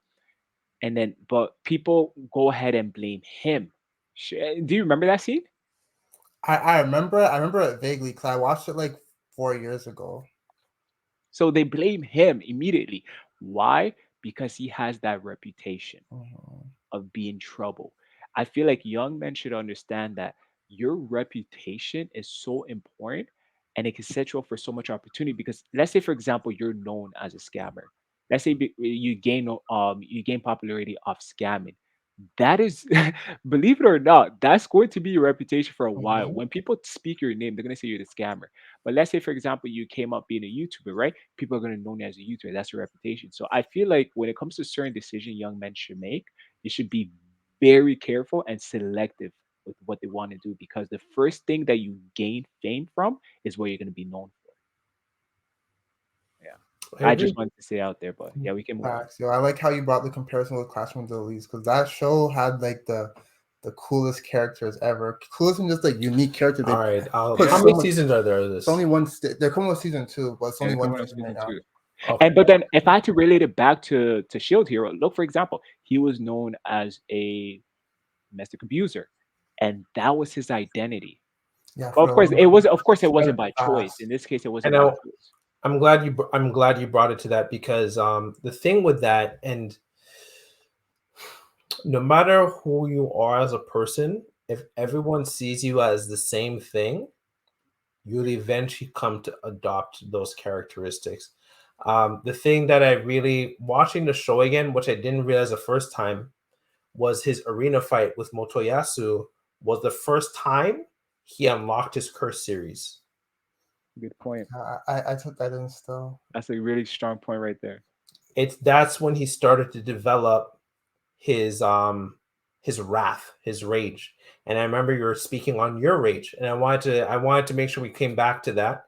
Um, what are your experiences like in terms of dealing with a woman speaking falsely on your name? Because that's a recurring thing I hear of men going through this experience. Is not is there's sadness and grief, but there's also unbridled anger because there's nothing you can do. It's out of your Yep. control. And you're for lack of a better, you're expected to just tolerate it at least until possibly the trial is over. And even then, that might not restore your name for certain people, right? But yeah, I want you to kind of speak on that a little bit, Jordan, in terms of your experiences. Okay, so this is a really good question. But first, let me just bring up the reference from the anime. So the whole rage concept to me, okay, so this is how I see it. I see it like this. Of course, you can agree or disagree. So that shield kind of represents exactly what you said, all the unbridled emotion that's kept deep within him and it's finally going out. But he's making that conscious effort. Actually, no, I'm not even gonna say conscious. I feel like it's sort of like a subconscious thing because he just wants to defeat the other person and he thinks that he can do it through his rage, right? So it's not like he's saying, okay, I know this is gonna hurt someone, but I don't care. I Because if won't. you Okay, I'm gonna jump in on this really good point. I'm gonna just add something small. I won't okay, go into detail because it's season two, but it manifests in season two. It actually manifests throughout the whole series, and I'm okay, glad that the creator did that. But go okay, on. okay. You So want to so add the something? analogy. On the story, did it all start? 'Cause I think had the duel. No, Mhm. he absorbed the dragon before he No, went to the no. duel. The Was it? duel. No, no. Okay, so the dragon Hmm. happened after. Like that's Okay, like never mind episode then. 7 or 8. Never mind. But no, it triggers. It's not fully manifest. He first manifests and triggers it Mhm. because it starts asking him, which is real. A really there's some really Yeah. good questions from it that the curses ask him. One question is, what was it? trying to remember. Do you seek power? Uh-huh. Mhm. And the other is, and I'll speak on it, and I want Jordan to kind of talk on it. Do you hate everything? The reason why these two things happen, it's really funny. You went through a lot with me. Mhm. You remember I actually wanted to talk about the false allegation initially. Yeah, and I remember I was just like, nah. You told me to hold off on it, and it was my sister who it was him and my sister who really talked me down from doing it. Why? Because I wanted power. I wanted to take my power back because my power was taken away from me. And you're asking me if I hate everything. Everything that's making me suffer right now, I hate it. I want it to burn, and that's the thing that now Fumi says quite a bit. Moero, to burn. He wants everything to burn. Coincidentally, it's no surprise that the curse series manifests as fire, especially once he absorbs the dragon. It's always burning. You want everything to burn down. And even when Phil was allegedly eaten, the first thing he thinks of once again is Malty and and the king. And so it's just and that just feeds into the anger that he has. Mm-hmm. Yes, I do hate everything, and I want power. I want my power back. But yeah, sorry, you were saying, Jordan. Uh, yeah. So I was saying, so for example, with the whole shield concept, the way I see it is sort of it's just his anger manifesting, and of course you see that on the surface. But then what's interesting, and exactly what the writer did that was really interesting, is that the way you see the anger come about is actually hurting other people, right? So it's sort of I'm like glad you brought that up. Hmm. yeah, so it's actually hurting other people at the same time. So if you were to sort of like make that connection to the real world example, is when we're angry to the point where we can't control ourselves, we're actually hurting those around us. Have you noticed that? I used It's to true. have I used to have this one friend who cannot control his anger, but it was through his anger he actually gained the most strength. Now, this is not legitimate strength. I don't consider strength through anger to be legitimate because Unfocused anger, I would agree. Hmm. yeah, because it's not real power. Hmm. You're not it's not rationalized. You see what I'm Hmm. saying? It's like It's not you can't focused. it's not focused and you can't play defense because that's actually one of the most strongest thing you actually need as a man. You need to know how to play defense. There's so much strength in defense. That's the reason why I also like the concept with only the shield, and Hmm. that's the reason why he's also the most powerful, and also ties down to sort of like the East Asian philosophy. But that's another topic. So to bring up that point with the shield and sort of like how his anger itself hurt those around him. I remember a point in time I was in high school and I was already, first of all, I was already angry at the situation because first of all, I was blamed for pulling the fire alarm when I didn't. And they Right. blamed me and like six other black kids because we were the only black kids in the school Right. at Harvard Collegiate. And so, we were blamed for that. And I was really mad at that. And this is early on. I think I was probably like in grade 10 or 11 or whatever the case may be. So I was blamed for that. And then you had the nude thing. And then, The yes, girl saying that you guys leaked her nude pictures, right? That one. Yeah, exactly, that one. Right. So I was really mad, and the anger was like it was just so bottled up, and it was just the fact that I just didn't know what I wanted to do. I realized I didn't love basketball. I liked it, but I didn't love it. Now imagine from the age of 8 years old, you're just training every single day. You're literally going to, for example, in the morning, you're going to practice here. In the afternoon, you're playing runs over there. Evening, you're going to practice there, and then all for it to just stop, right? You realize like why was I doing all of that for? So you factor all of that together, I became very angry and bitter, and I hurt those around me to the point where I was actually scared of myself. And that's the Right. whole idea where I locked myself in the room for like a week with just a bottle of water and bread to really understand myself. And I just started to read literature. Why do I feel the way I Lelouch. feel? Yeah, and then that's exactly where I saw Lucian, and he was angry, but he did something about it. He And focused that's it and channeled it. exactly exactly, he channeled that anger into something much more productive. And I can't believe I'm gonna say it here, but I was able to channel it in, in such a how can I say this? I'm gonna call it productive because, also in It my house. was. Yeah, but I never told you this part, but the reason I was able to channel it because I kind of found my long-term goal, and that is, in my household a lot of people don't know, but I'm Congolese, right? So my mom speaks about Congo politics like every single day since I was like Of the age course. of What 14. African parent doesn't? Every single like I'm talking about like podcasts, and she would Yeah. hear about death and like literally all the time. So I think it did something to my psyche to the point where like I feel like I have to return one day. And the knowledge that I have from public administration governance, the degree that I took at Ryerson, I have to use that and go back to my country and probably do something because I can't explain it. Like I know people always ask me, "Well, how you gonna do it?" Right? I can't explain it, but it's like this innate feeling within me that's telling me to go back. I don't know what that voice is, what that feeling is. But when Lelouch did something, for example, when Lelouch did something and overthrew that country, something within me was like, "Whoa, do you feel that anger? Use that anger as a motivator to um protect those you love." Because my grandmother who lives in Congo, she kind of went through a lot of stress period because of like the instability in that country, and I still believe till this day my mom will never admit that she passed away because of that. So it kind of like affected me in that, and I was like, "Well, I can use this anger. I'm gonna use this anger," and I never. This sounds so bad. It sounds so bad, but it's like I told myself I don't want the country to ever be good yet until I die, so that one day when I do return, I could probably do something. Because if the country, let's say for example, I snap my finger, right? And Congo, damn, it's a first world country now. It's perfect. I kid you not, I think I'm gonna lose my mind. Because my whole reason so far, the whole reason I lock myself, the whole reason, like for example, I have this innate feeling inside of me, the whole reason my mom's playing these Congolese politics and subconsciously is doing something to me, and now my grandmother's passing away. I find like I feel like I'm compelled, and I'm also motivated to probably just do something. So it's I guess I could say that's like my raison d'être, right? So it's like I was legit about to say raison d'être as well, which is reason for being. yeah, so it's like I know when I return, like I have to first make a name out of myself. That's the way politics work. They have to first know your name. That's the reason I'm in tech. I want them to first know my name.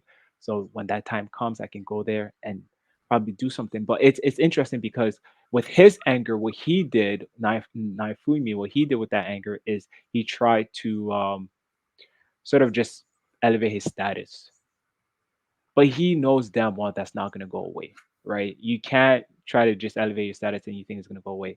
That's the reason why he was able. That's the reason he kept getting flashbacks, right? He kept getting flashback of who he was, and it wasn't until I'm gonna say Neftalia, his therapist.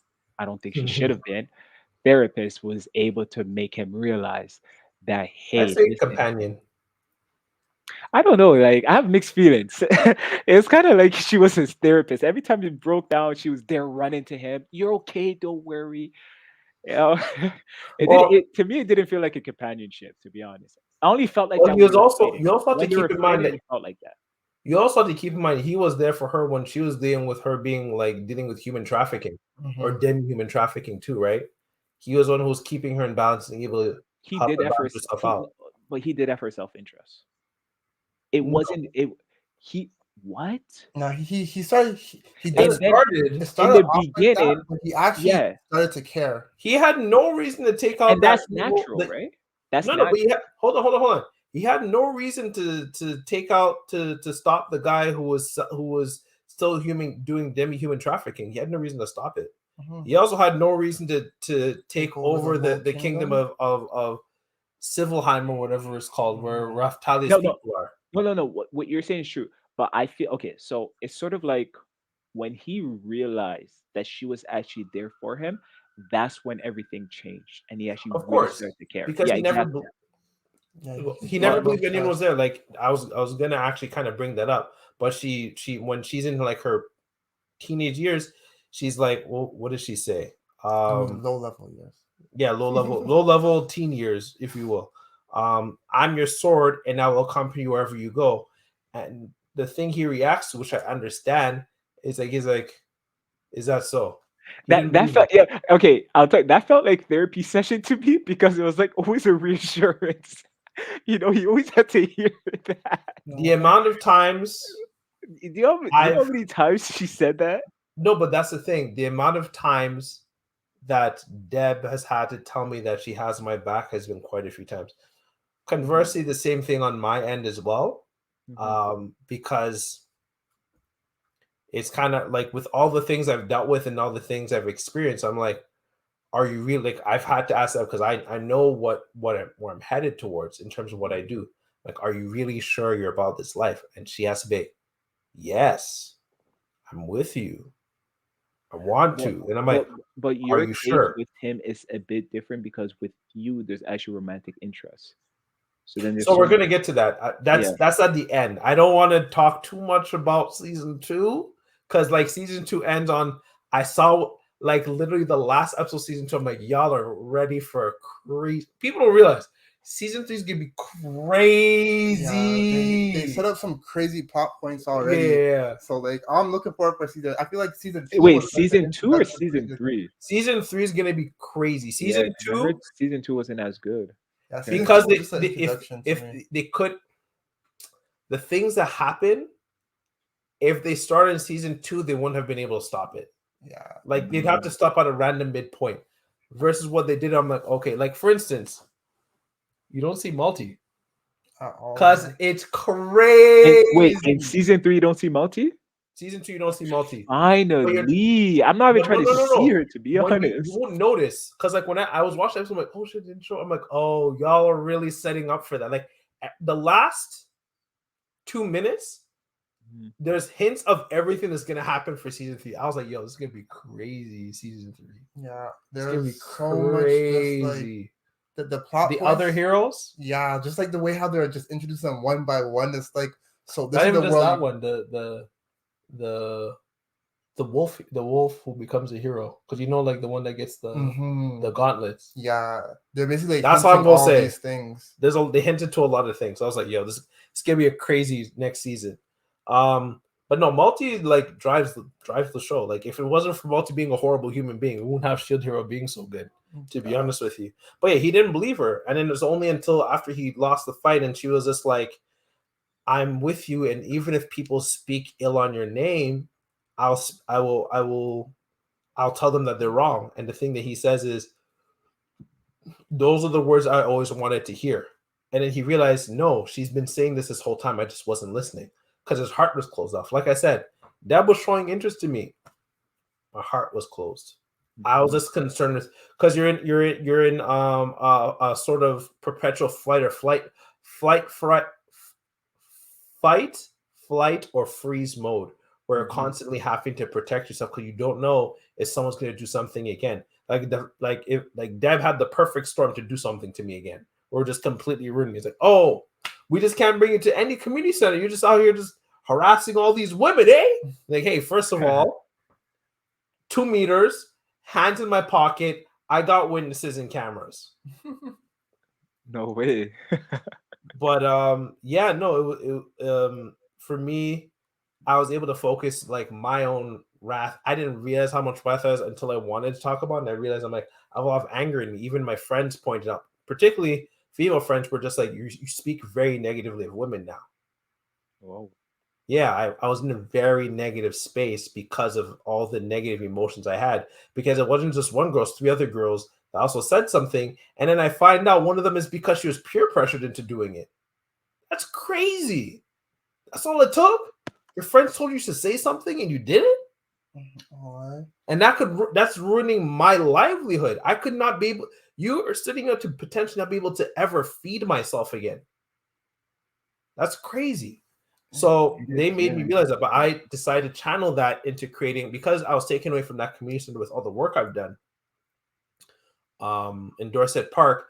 All the work I did was easily taken away from me.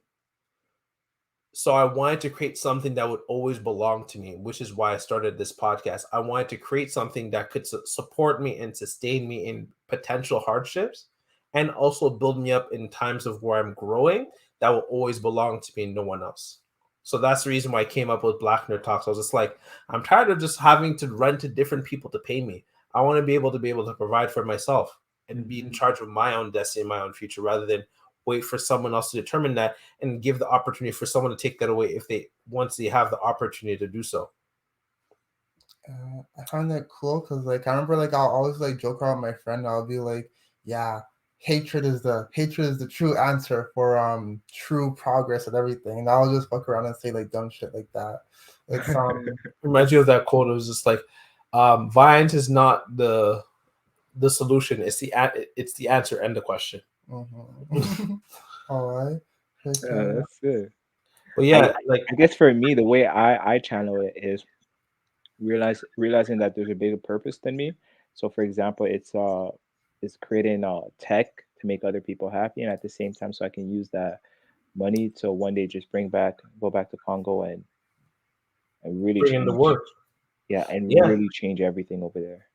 Channeling it, right? That's what I mean. That's what Lelouch did, right? And that's what a lot of these characters end up doing. You know, now Fumi becomes a merchant, traveling merchant. He was able to realize his disadvantages and struggles, and was able to reorient it and reinvent himself.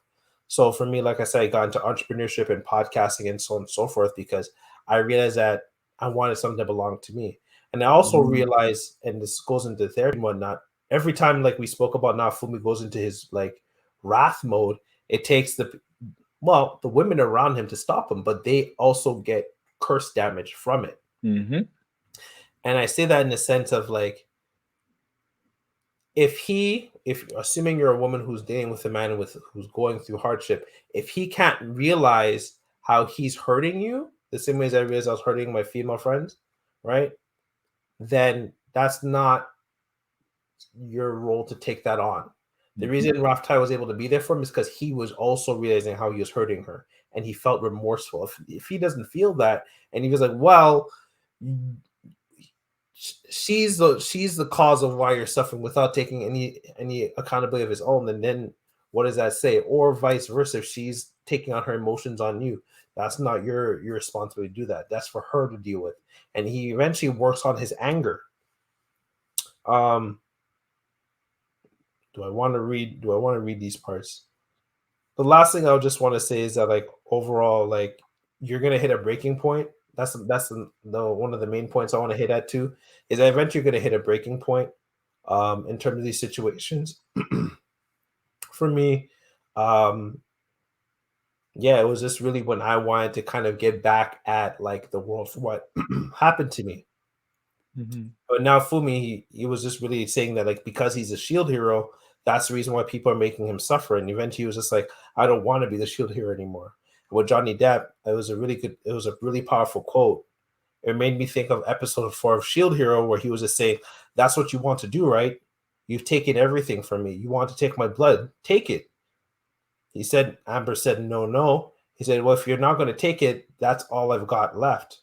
If she wasn't going to do it, I would have done it. I was at the end. I was broken. He was gonna cut himself and make himself bleed because eventually there's not much left for you to give. Eventually, even Malty was taking everything from him. Even for me, she doubled in terms of her allegations for when I started providing evidence by taking it to like I may have got the term wrong, but she took it up like it was initially a petty investigation, but eventually became like a human rights tribunal investigation. She escalated it just to try her best to ruin me, even removing me from community centers and so on and so forth.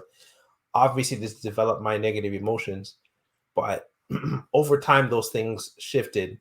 The wrath I have, I know it's there. And once you see that aspect of yourself, just like we spoke about suicide and suicide ideation and depression, these things don't like leave you, but you're much more aware of it. As the ancient one said in Doctor Strange, we don't conquer our demons, we learn to live above them.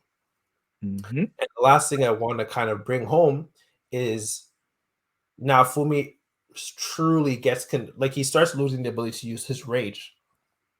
Yeah, let me hold on a second. Now Fumi starts losing the ability to use his rage in season 2. And eventually culminates with him. I won't go into detail on it. I don't know. Do you know about like the stuff that goes on in the light novel and stuff, Yushi? I don't follow light novel. So the last shield that he uses at the end of season 2 is allowing him to manifest a different form of power. It's called the Blessed series. The Blessed series allows you, just the same way as he was able to tap into the Curse series with Wrath. There's also the Blessed series. I won't name what it is called, but it's the concept of a mirror reflecting back things that people are throwing at you. In other words, in a certain way, dealing with projection. Oh, that's how you see me, but this is an issue on you. In other words, I won't say it. Don't want to say it. I won't say it. I'll wait for season 3 to do it. But he eventually develops a deeper understanding of people. And that's actually what's going to be deepening his relationship with Raftalia, because he's able to see past his anger. He's learned to let go of it, which is a great thing I love about the show. They didn't just have him be angry for like a couple episodes. They really let us sit with it between season 1 and season 2, because these emotions don't just leave you. It's a whole long process of dealing with it, of him understanding himself, of him realizing how detrimental this anger is. As much as he's able to control it and funnel it to save everybody, especially beating the Pope, at the end of the day, like I was able to start my podcast, you started your app, but having these negative emotions eventually will hurt you and the people around you. And do you want that for them? Yeah, I know them ones still, yo. It's pretty cool. I say cool because like it's just interesting how like these things kind of like it helps shape our character. Like we barely realize it, but it's like when you go through like hard situations and all this stuff, it's like this is your chance to really create your own resolve. This is your time to grow and really answer back, really clap back at the situation that's being presented to you. And like we all react in different ways. Like I said before, like I didn't really open up to much people. Like I gave a lot of people a hard time, like a lot of people. And it was like no one was able to like get through to me. And like the only people who like I really spoke to was, like I said, it was like that core tribe, that the core mandem, like the mandem, the one who really got spoke to me. But like when it came to like a lot of people, like I was just hard as fuck on them. But and also too, like as I was angry with everything, I started to just like focus on myself, because it became this thing of like, why focus on other people? It's kind of like a waste of time. Like what I should do is develop myself and strengthen my mind and develop myself to the maximum, to the point that like I don't need to go to people to receive anything. Like it's just all about like me. And I don't mean like me in a selfish way. Like I always like give back whenever I can. It's more of like when it came to like serious things, it was more just like focused on myself, because what really matters is like we have to thrive. We have to become our strongest self. We have to stay mentally stable. And like with all these things around us, it doesn't help us. So like why pay any mind, realistically? So like I was just able to like really just like focus on myself more, And just like the thing is though, like while I was focused on myself, I was still angry, which is the funny part, you know. So it was like I'm focused on myself. I'm still angry. I still like kind of hate the world. But end of the day, yo, it's just me, my art, and like what I have to do. It's all about that victory.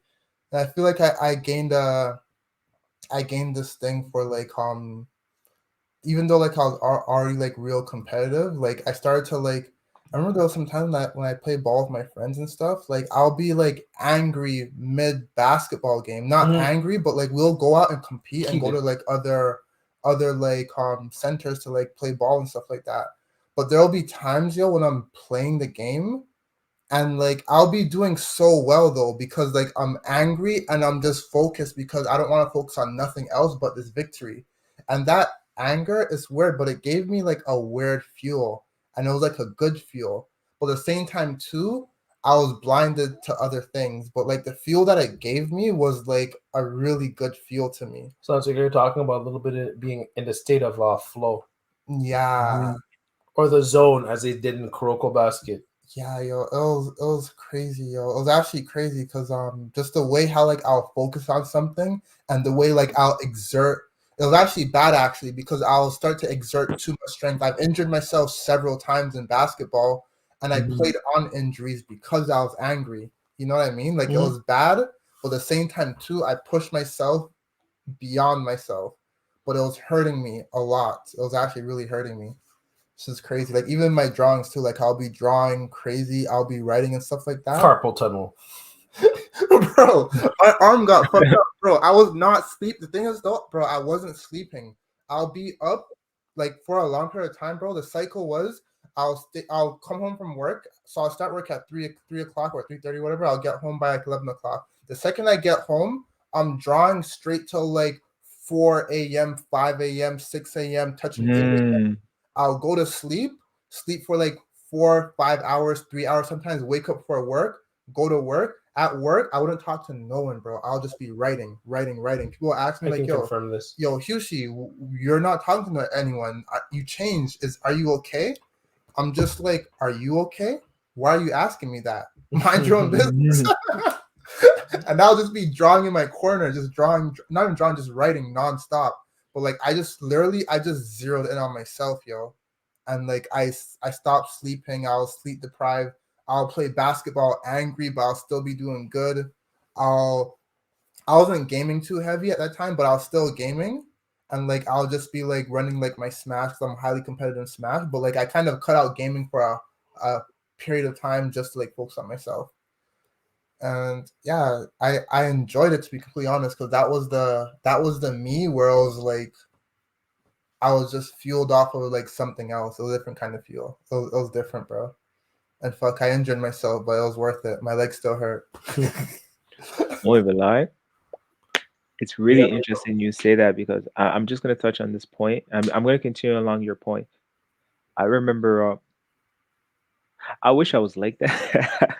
I wish I was like that. I wish I could gain a lot of strength for basketball and just be angry with it. But I felt like when I played basketball, I was just way too chill. That's probably, anyways, yeah. I So, was pissed, bro. Yeah, you were saying, brother? yeah. So what happened with me though is the fact that my anger, especially when I was a kid, usually came from me being way too naive. So, the way, okay, so let me just go to today, then I'm gonna go back to that point. So today I'm much more selective, whether if I want to be like outgoing or if I just want to be reserved. And that's because I pick my battles very strategically. Like for example, if I know I'm around people who speak a lot, like for example, I have this one friend who, if you were to tell him something private, he would just run his mouth, right? So I'm very reserved with him. If I'm around my brother, because he's way more outgoing than I am, I sort of like in my mind I'm like, yes, he can do all the heavy lifting. Right. Um, but going back now is I used to be extremely naive in the sense that I wasn't self-aware. I used to be naive in a sense where, like, for example, I used to think that if people are like pushing you around, like they just want to play with you. And because during that time, because I didn't really speak proper English until like I was the age of 13, because I Right. was speaking Portuguese and French. Right. So what happened was people used to like for example, try to bully me when I was like 7, 8 years old or or whatnot because I didn't speak their language. So I remember I will never forget this because I hurt those around me. Uh, I was in a bus and this one guy, he used to just always push me around and then we used to just laugh. I used to laugh too. But then deep inside of me, I used to like, for example, like cry out, like, what are you doing? You're getting me mad. I don't know why I never showed that. I don't know the psychology behind that. I guess I'm gonna have to speak to a therapist. But it wasn't until he did one last push, I just got out, and I kid you not, my mind was blank. And this guy was bigger than me. I pushed him, and he fell to the floor. And this was inside the school bus. It happened again when we're out on recess. And then the latest one that it happened was when I was in high school.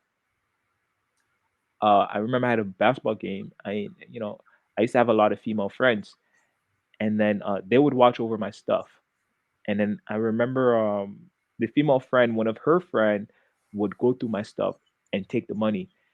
And then when I'm in the game, right, I was in the game, and I think I was dropping like 25. I was going crazy. And then, but then they signal me there, hey, woo, we have your money, and like, they're waving my money, and I'm just like, what are you doing? Put that down, right? And I'm yelling while I'm playing, like the game is going, like I'm on defense. I'm like, put it down. And it's like, to them, they sort of found it funny because it's like they got my attention. Everyone's That's what they attention, want. Yeah. exactly. Everyone's attention is on the game.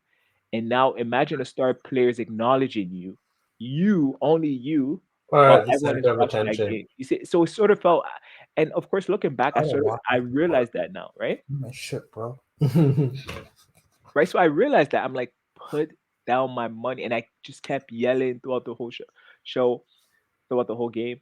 And then they left with my money. So they left before I changed.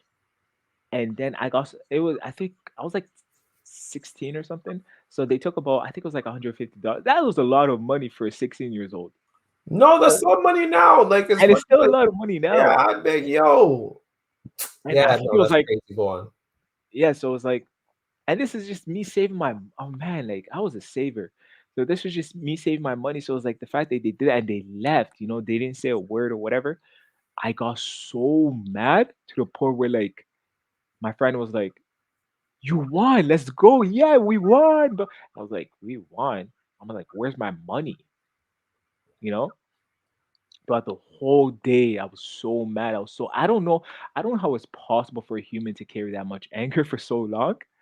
But it was absolute. I was actually scared of myself, and I was disgusted. But that Yeah, morning yo, you came. trusted them, bro, and they went in your shit, bro. Honestly, yo, I wouldn't have blamed you if you just gave them a death bus, bro. That would piss me off. Like no cap, bro. I don't I'm, like I'm, when people play with I'm like gonna get to the I good don't like part for you. I'm gonna get to the good part. So that morning comes, right? And they're one of that friend is in my class, and I said, "Where is the first thing I do?" It was math class. The first thing I do, everyone, their head is on the table. They're doing the schoolwork, whatever. I come in late on purpose because I'm planning this. I need all the attention. I need to embarrass her. I didn't care anymore, right? So even if I was hurting people around me, so I told her, "Where is my money?" And the professor's like, no, the teacher's like, "Good morning, Jordan." I didn't even acknowledge that. "Where is my money?" And she looks at me. She's like, "I don't have it." I said, I just kept repeating that question, "Where is my money?" I don't have it, and to the point where she got really pissed. And then I think I slammed my hand on her desk and I said, "I need my money. Why do you guys keep playing with Pronto. like Yeah, I said, "I facts, need bro. my money. Why do you people keep playing with me? I'm so nice. I don't do anything." Um, and I remember like a friend of mine used to say, "I never see you," because I don't, and I make sure I don't. And even if I do, I properly channel that elsewhere. So I told her this, and I said, "I need my money. Like I don't want to get pissed off." And then she comes up and then she's like, "Joy, I don't have your fucking money." And then she's I pushing me. robbed her phone. Bro. and Damn. then she got up, she pushing me, and I said, "What are you doing? Let me go." And then she's grabbing my hair. And then right there, I'm not gonna lie, I blanked out. I don't know what happened after. I grabbed her hair, I pulled her down, I so took confused. I I'm not hearing I this. no, I pulled it. I put it down, and then I took a desk. I lifted up and I threw it like it was like one of those heavy metal desks. It actually weighs kind of a lot. It's Please like don't tell me you injured her. that I missed. I wanted to though. That's how bad it was. Okay. I missed because someone was holding me back. But it It was just kind crazy. of changes the whole dynamic of the conversation. Yeah, we're Yeah, hitting yeah, buttons. yeah, yeah, yeah. You It took a really shit and does. flushed in the No, toilet, no, just but no, trash no, but everything. it's to Seller tell you shit. exact. It's to tell you exactly. I was scared of myself, and I was scared of what anger did to the point where I told myself that is never going to happen again. Even if, like, despite the fact that like she slapped me, she grabbing my hair and all of that. Like, I just told myself, look what I was capable of doing. I don't care which. Look what I was capable of doing. You Mm. see, and I was just like, man, I have to find a way to channel that. Look, I'm so happy it missed. That's That awesome. desk miss. I'm so happy it missed because I probably would have been in trouble like really, really bad. Yeah, Absolutely. Yeah, definitely. But for yeah. in retrospective though, if you just like say like you did throw the desk and like it did hit her and I can still speak to today, like as we're speaking now, that would have been great because that girl's a Oh, bitch, bro. One thing I hate, bro, is when people nah, do nah, nah. shit and Come just on, get away come with it. on. Like I Yeah, can't get behind that. I can't get yeah, yeah. behind Me that. too. Me too. That's But what I I'm understand so what you're happy I saying in missed. terms of people learning a lesson from like messing with other people. yeah, Life it's will just life will come for you because like the thing that people I'm don't gonna understand is that tell you, yes, bro. Jordan was able to restrain himself. That may not happen with the next person. Yeah, facts. I just People want don't to add realize that. a story that happened with me. This is like in kindergarten, yo. I was gonna say it straight, bro. I kicked the girl in her leg really hard. Not in kindergarten, grade two. I kicked the girl in her leg really hard that she fell and she was kind of like injured for life or whatever. Like she had the mark on her foot for like a hot period of time. Not saying that like I hit people. I actually don't hit people. I'm very tame when it comes to my anger. But there are certain things, yo, where it's like don't push my buttons. Like even in high school, I remember a girl used to like push me all the time. And one day she pushed me and I grabbed her like this and I pushed her into the wall. I'm like, bro, don't fuck with me, bro. Like straight up, I hate when people do shit and like to test people's patience, bro. I'm a very kind and a very tame person. But like I'm not gonna let no one just do shit to me, bro. I don't care. Breathe, breathe. I'm not saying I Gotta get would. heated. You gotta heat it. I'm not saying I would, but I just want to explain I'll just explain the situation. Like if you put your hands on me, you take hit. You hit me, you take hit. Someone steals shit from me, I'm not gonna hit you. I'll take your shit and I'll flush it or I'll sell your stuff. Point blank. Period. But when I was in grade two, what happened was basically these two girls were like teasing me and stuff, and I think they were making fun of me. It's like, oh, Isamar, he's like a mommy's boy, da da da. I remember one of them, they had my chain and they pulled my chain off my neck. Don't do that to me, bro. And I'm in grade two too, bro. I just kicked her in her leg. And the thing is, like, things with me, I don't really black out. I'll rationally think about what I'm gonna do because I'm kind of crazy like that. I'll rationally think about what I'm gonna do and to what extent I'm gonna do it at. Bro, I kicked her on her leg really hard and just watched her fall on the floor. And I'm looking at her crying. I'm like, don't mess with me or touch my shit. And I walked away. And she's on the floor crying. And the friend that was with her picked her up and brought her to the office. And they came back to me and they apologized to me, like, yeah, sorry for that. Straight up, you better be sorry. Because it's like some people will take advantage of you. Like when I'm looking at that situation with you, it's like you're a very calm person, you're very tame, you're very like, a nice person. So it's like people will like kind of push your buttons to see how far you'll go.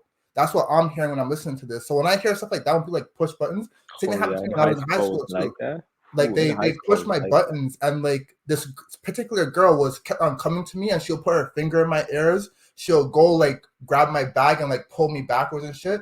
This was for like the first week of school. So for the first week, I allowed it because it was like, like we'll talk every so often, but then she'll kind of like bug me, like she had some dumb crush on me.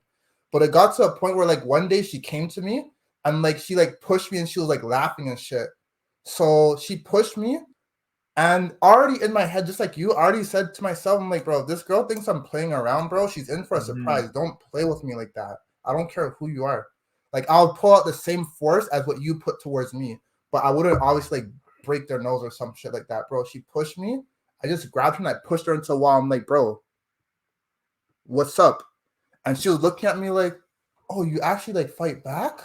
I'm like, yeah, that's what's up, bro. And it's the same thing with a lot of situations. Like I'll let people kind of like play the first card or like whatever, and I'm very tame. Like I won't react. But then when it's like something where it's like you're going to actually target me or whatever, or you're actually like aiming to take from me or actually aiming to hurt me, Mhm. I don't play with that shit, bro. I can't. It's not in me to.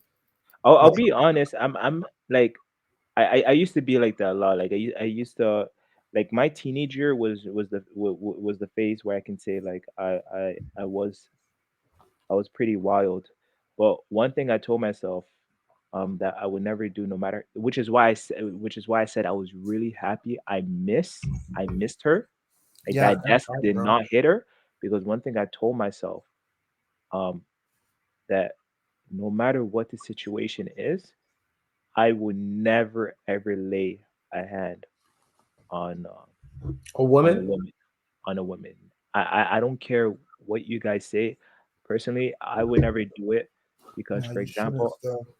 I'm yeah, of the same mindset. I'm very much as like I have a lot of concerns for men's issues and so on and so forth. I'm very much about like I would chivalry never. and Yeah, protecting women. I'm not well, maybe not necessarily protecting women. I'm because against because harming women Let me in ask any you a way, shape, or question. Let me form. ask yeah, both of you guys a I'm question. If a girl extremely. comes up I'm to you like guys, I'm really wait, wait, extremely wait. against that. Yo, if a girl comes up to you guys, let's say you're on the street right now, and Okay. a girl Yeah, comes up to you with, I don't know, like a knife or whatever, and this girl's like, I don't know, she's smaller than you, bigger than you, who knows, and she's physically trying to rob you right now, what would you do? And she's actually like trying to like hurt you, but you know that you could If defend I give her yourself. my stuff, is she gonna try and hurt me still?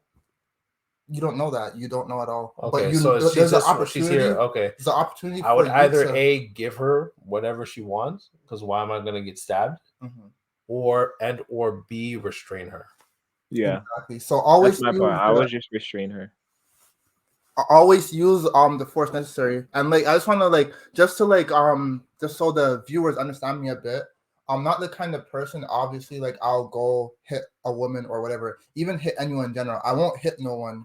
But there's a point where it's like you can't let people walk over you, because if you allow people to do certain things a period of time, they'll continue doing it. That's why I particularly says like I'll see how people are and I'll think about it rationally. Like I said, I'm very tame. I actually don't get angry. Like I actually do not get angry. Like even just now when you're saying whatever, I wasn't getting angry. I was actually getting into the conversation and I was getting kind of like hyped. I get like a kind of like a lust for adrenaline, low key. No, no, I get that. But no, no, but let me just say something about the situation. It's like I've realized, and this is just because of me reading just a bunch of shit and body language. I've realized that, especially with women, there's always a way to handle things. Even with men. Like, so it's like this is why I say communication is so important, because the way you say shit can either cause violence, or it can cause like you coming together and then you guys become friends. So Mhm. whenever I hear like especially some of my men say, "Oh, women are this, women are that, women are this," by nature, to be honest, like a lot of women, if you know how to speak to them, and I'm not, of course, there's always exceptions. You know what I'm saying? There's always exceptions. Like there's those bad type, but a very good amount of them, if you know how to carry yourself, if you know how to speak to them, and of course, if you know, for example, I don't even want to say this, but if you know how to, for example, exude sexual energy or whatever the case may be, is like they're gonna be very responsive. Like they're gonna like you. Yeah, sure. Like So by it's all by about how by you their carry. nature, they're going to want to fuck with you. Like and they're also crazy too. And a lot of guys don't understand this, is that when a woman really, really likes you, she's willing to spend so much money on you, but a lot of guys don't understand this. What they say is, "I want a submissive woman." Well, make her like it's your job. It's not her job to just be by default. I mean, she Oh, should be, but to get yeah, her yeah, to want to cooperate with you, like she should be willing to cooperate, but you got to yeah. get her to No, cooperate. but Got remember, to get on the same page. that's Yeah. already making 100%. assumptions. That's already like by nature, like they all have that tendency within them. It just depends on the person. For for women, it might be a guy who's extremely buff, or for another one who's sapiosexual, speaks to your mind. It just depends on that person. But by nature, I truly, truly believe, I don't care how masculine a woman is, if you're her type of person, whether you're a man or woman or whatever the case may be, she is by nature will be submissive to you. That's the way I see it. Okay. You're 1,000% right on that one. Women are naturally submissive. It's like it's all about how like I always see everything kind of like a give and a take. So Yeah. it's like what you're willing to give or whatever. Eventually you'll be given back to you. No matter what. And if you could like present yourself and you could word yourself in whatever way, words cast spells. Like No, realistically, that's what like I'm we saying. always remember Words these is words. so powerful. People won't remember what you say, but they'll remember how they feel when you said it. Like if you could really create like genuine moments and anything, I actually personally think that you could like I personally think that every situation can be handled or be like just like maintained with like words itself. Even though I said many I things, I'm agree. really just joking around because it's actually funny as fuck to me. But like a lot of the things, it's like you could really control anything just from the way how you present yourself, the words you choose to use, and the way how genuine you are coming across. Because like people like really look through your words. That's why too. Like when it comes to like allowing people to get away with stuff like that, you know how we were talking Mhm. about earlier, like we allow people to do things because sometimes we are afraid to like be vocal about certain things. We're afraid to say certain things because we're trying to appeal to a certain thing. That's why you can't let people get away with certain things. The second you see something, bro, Exactly. pull it from the roots, from the get go. I do that all the time. I pull it from the roots, no matter what. And it's something that you just have to do.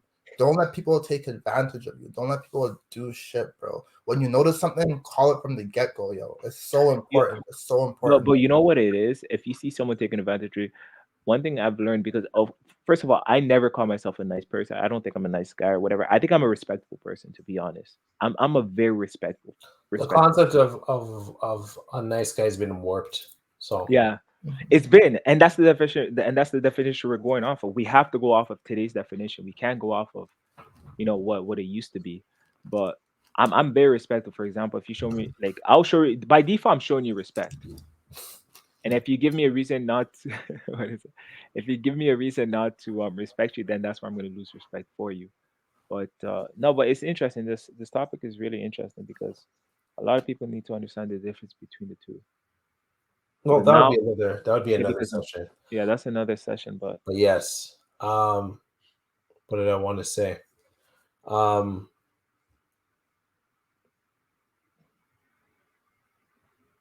I think that would be the best thing. So I'll go into a little bit more in terms of now Fumi's last shield. Uh his last shield teaches him yeah, compassion. It teaches him to see the good in others. And as he learns to see the good in others, he starts to see Raftalia in a different way and all the other compatriots and comrades that he has around him. It changes his perspective rather than coming from a guarded, angry space. He's Mhm. coming from a place of understanding because compassion comes with understanding and forgiveness for the wrongs of others. So that's where he heads into in terms of the show. I think that's where Johnny Depp is headed to. I hope that he personally gets the healings that he needs because he's also a damaged person. And that's what we don't like to talk about when it comes to these things is that, like I said, that the victim did something wrong. But victims do something wrong too. They hmm put they were put into this situation and they to one way or another, they might have perpetuated their circumstances by themselves. So I ask that, kind of like what Hushi was saying is that we have to learn to kind of stand up for ourselves and pull issues out from the root to protect ourselves and at the same time not let that wrath control us and to find a sense of compassion. Yes, this has been a great conversation. I hope you guys enjoyed it. We're gonna end it man, how long here. has it been? 3 hours, huh? 3 hours. Mhm. Yes, This was really interesting, though. It was very interesting. absolutely. I'm gonna end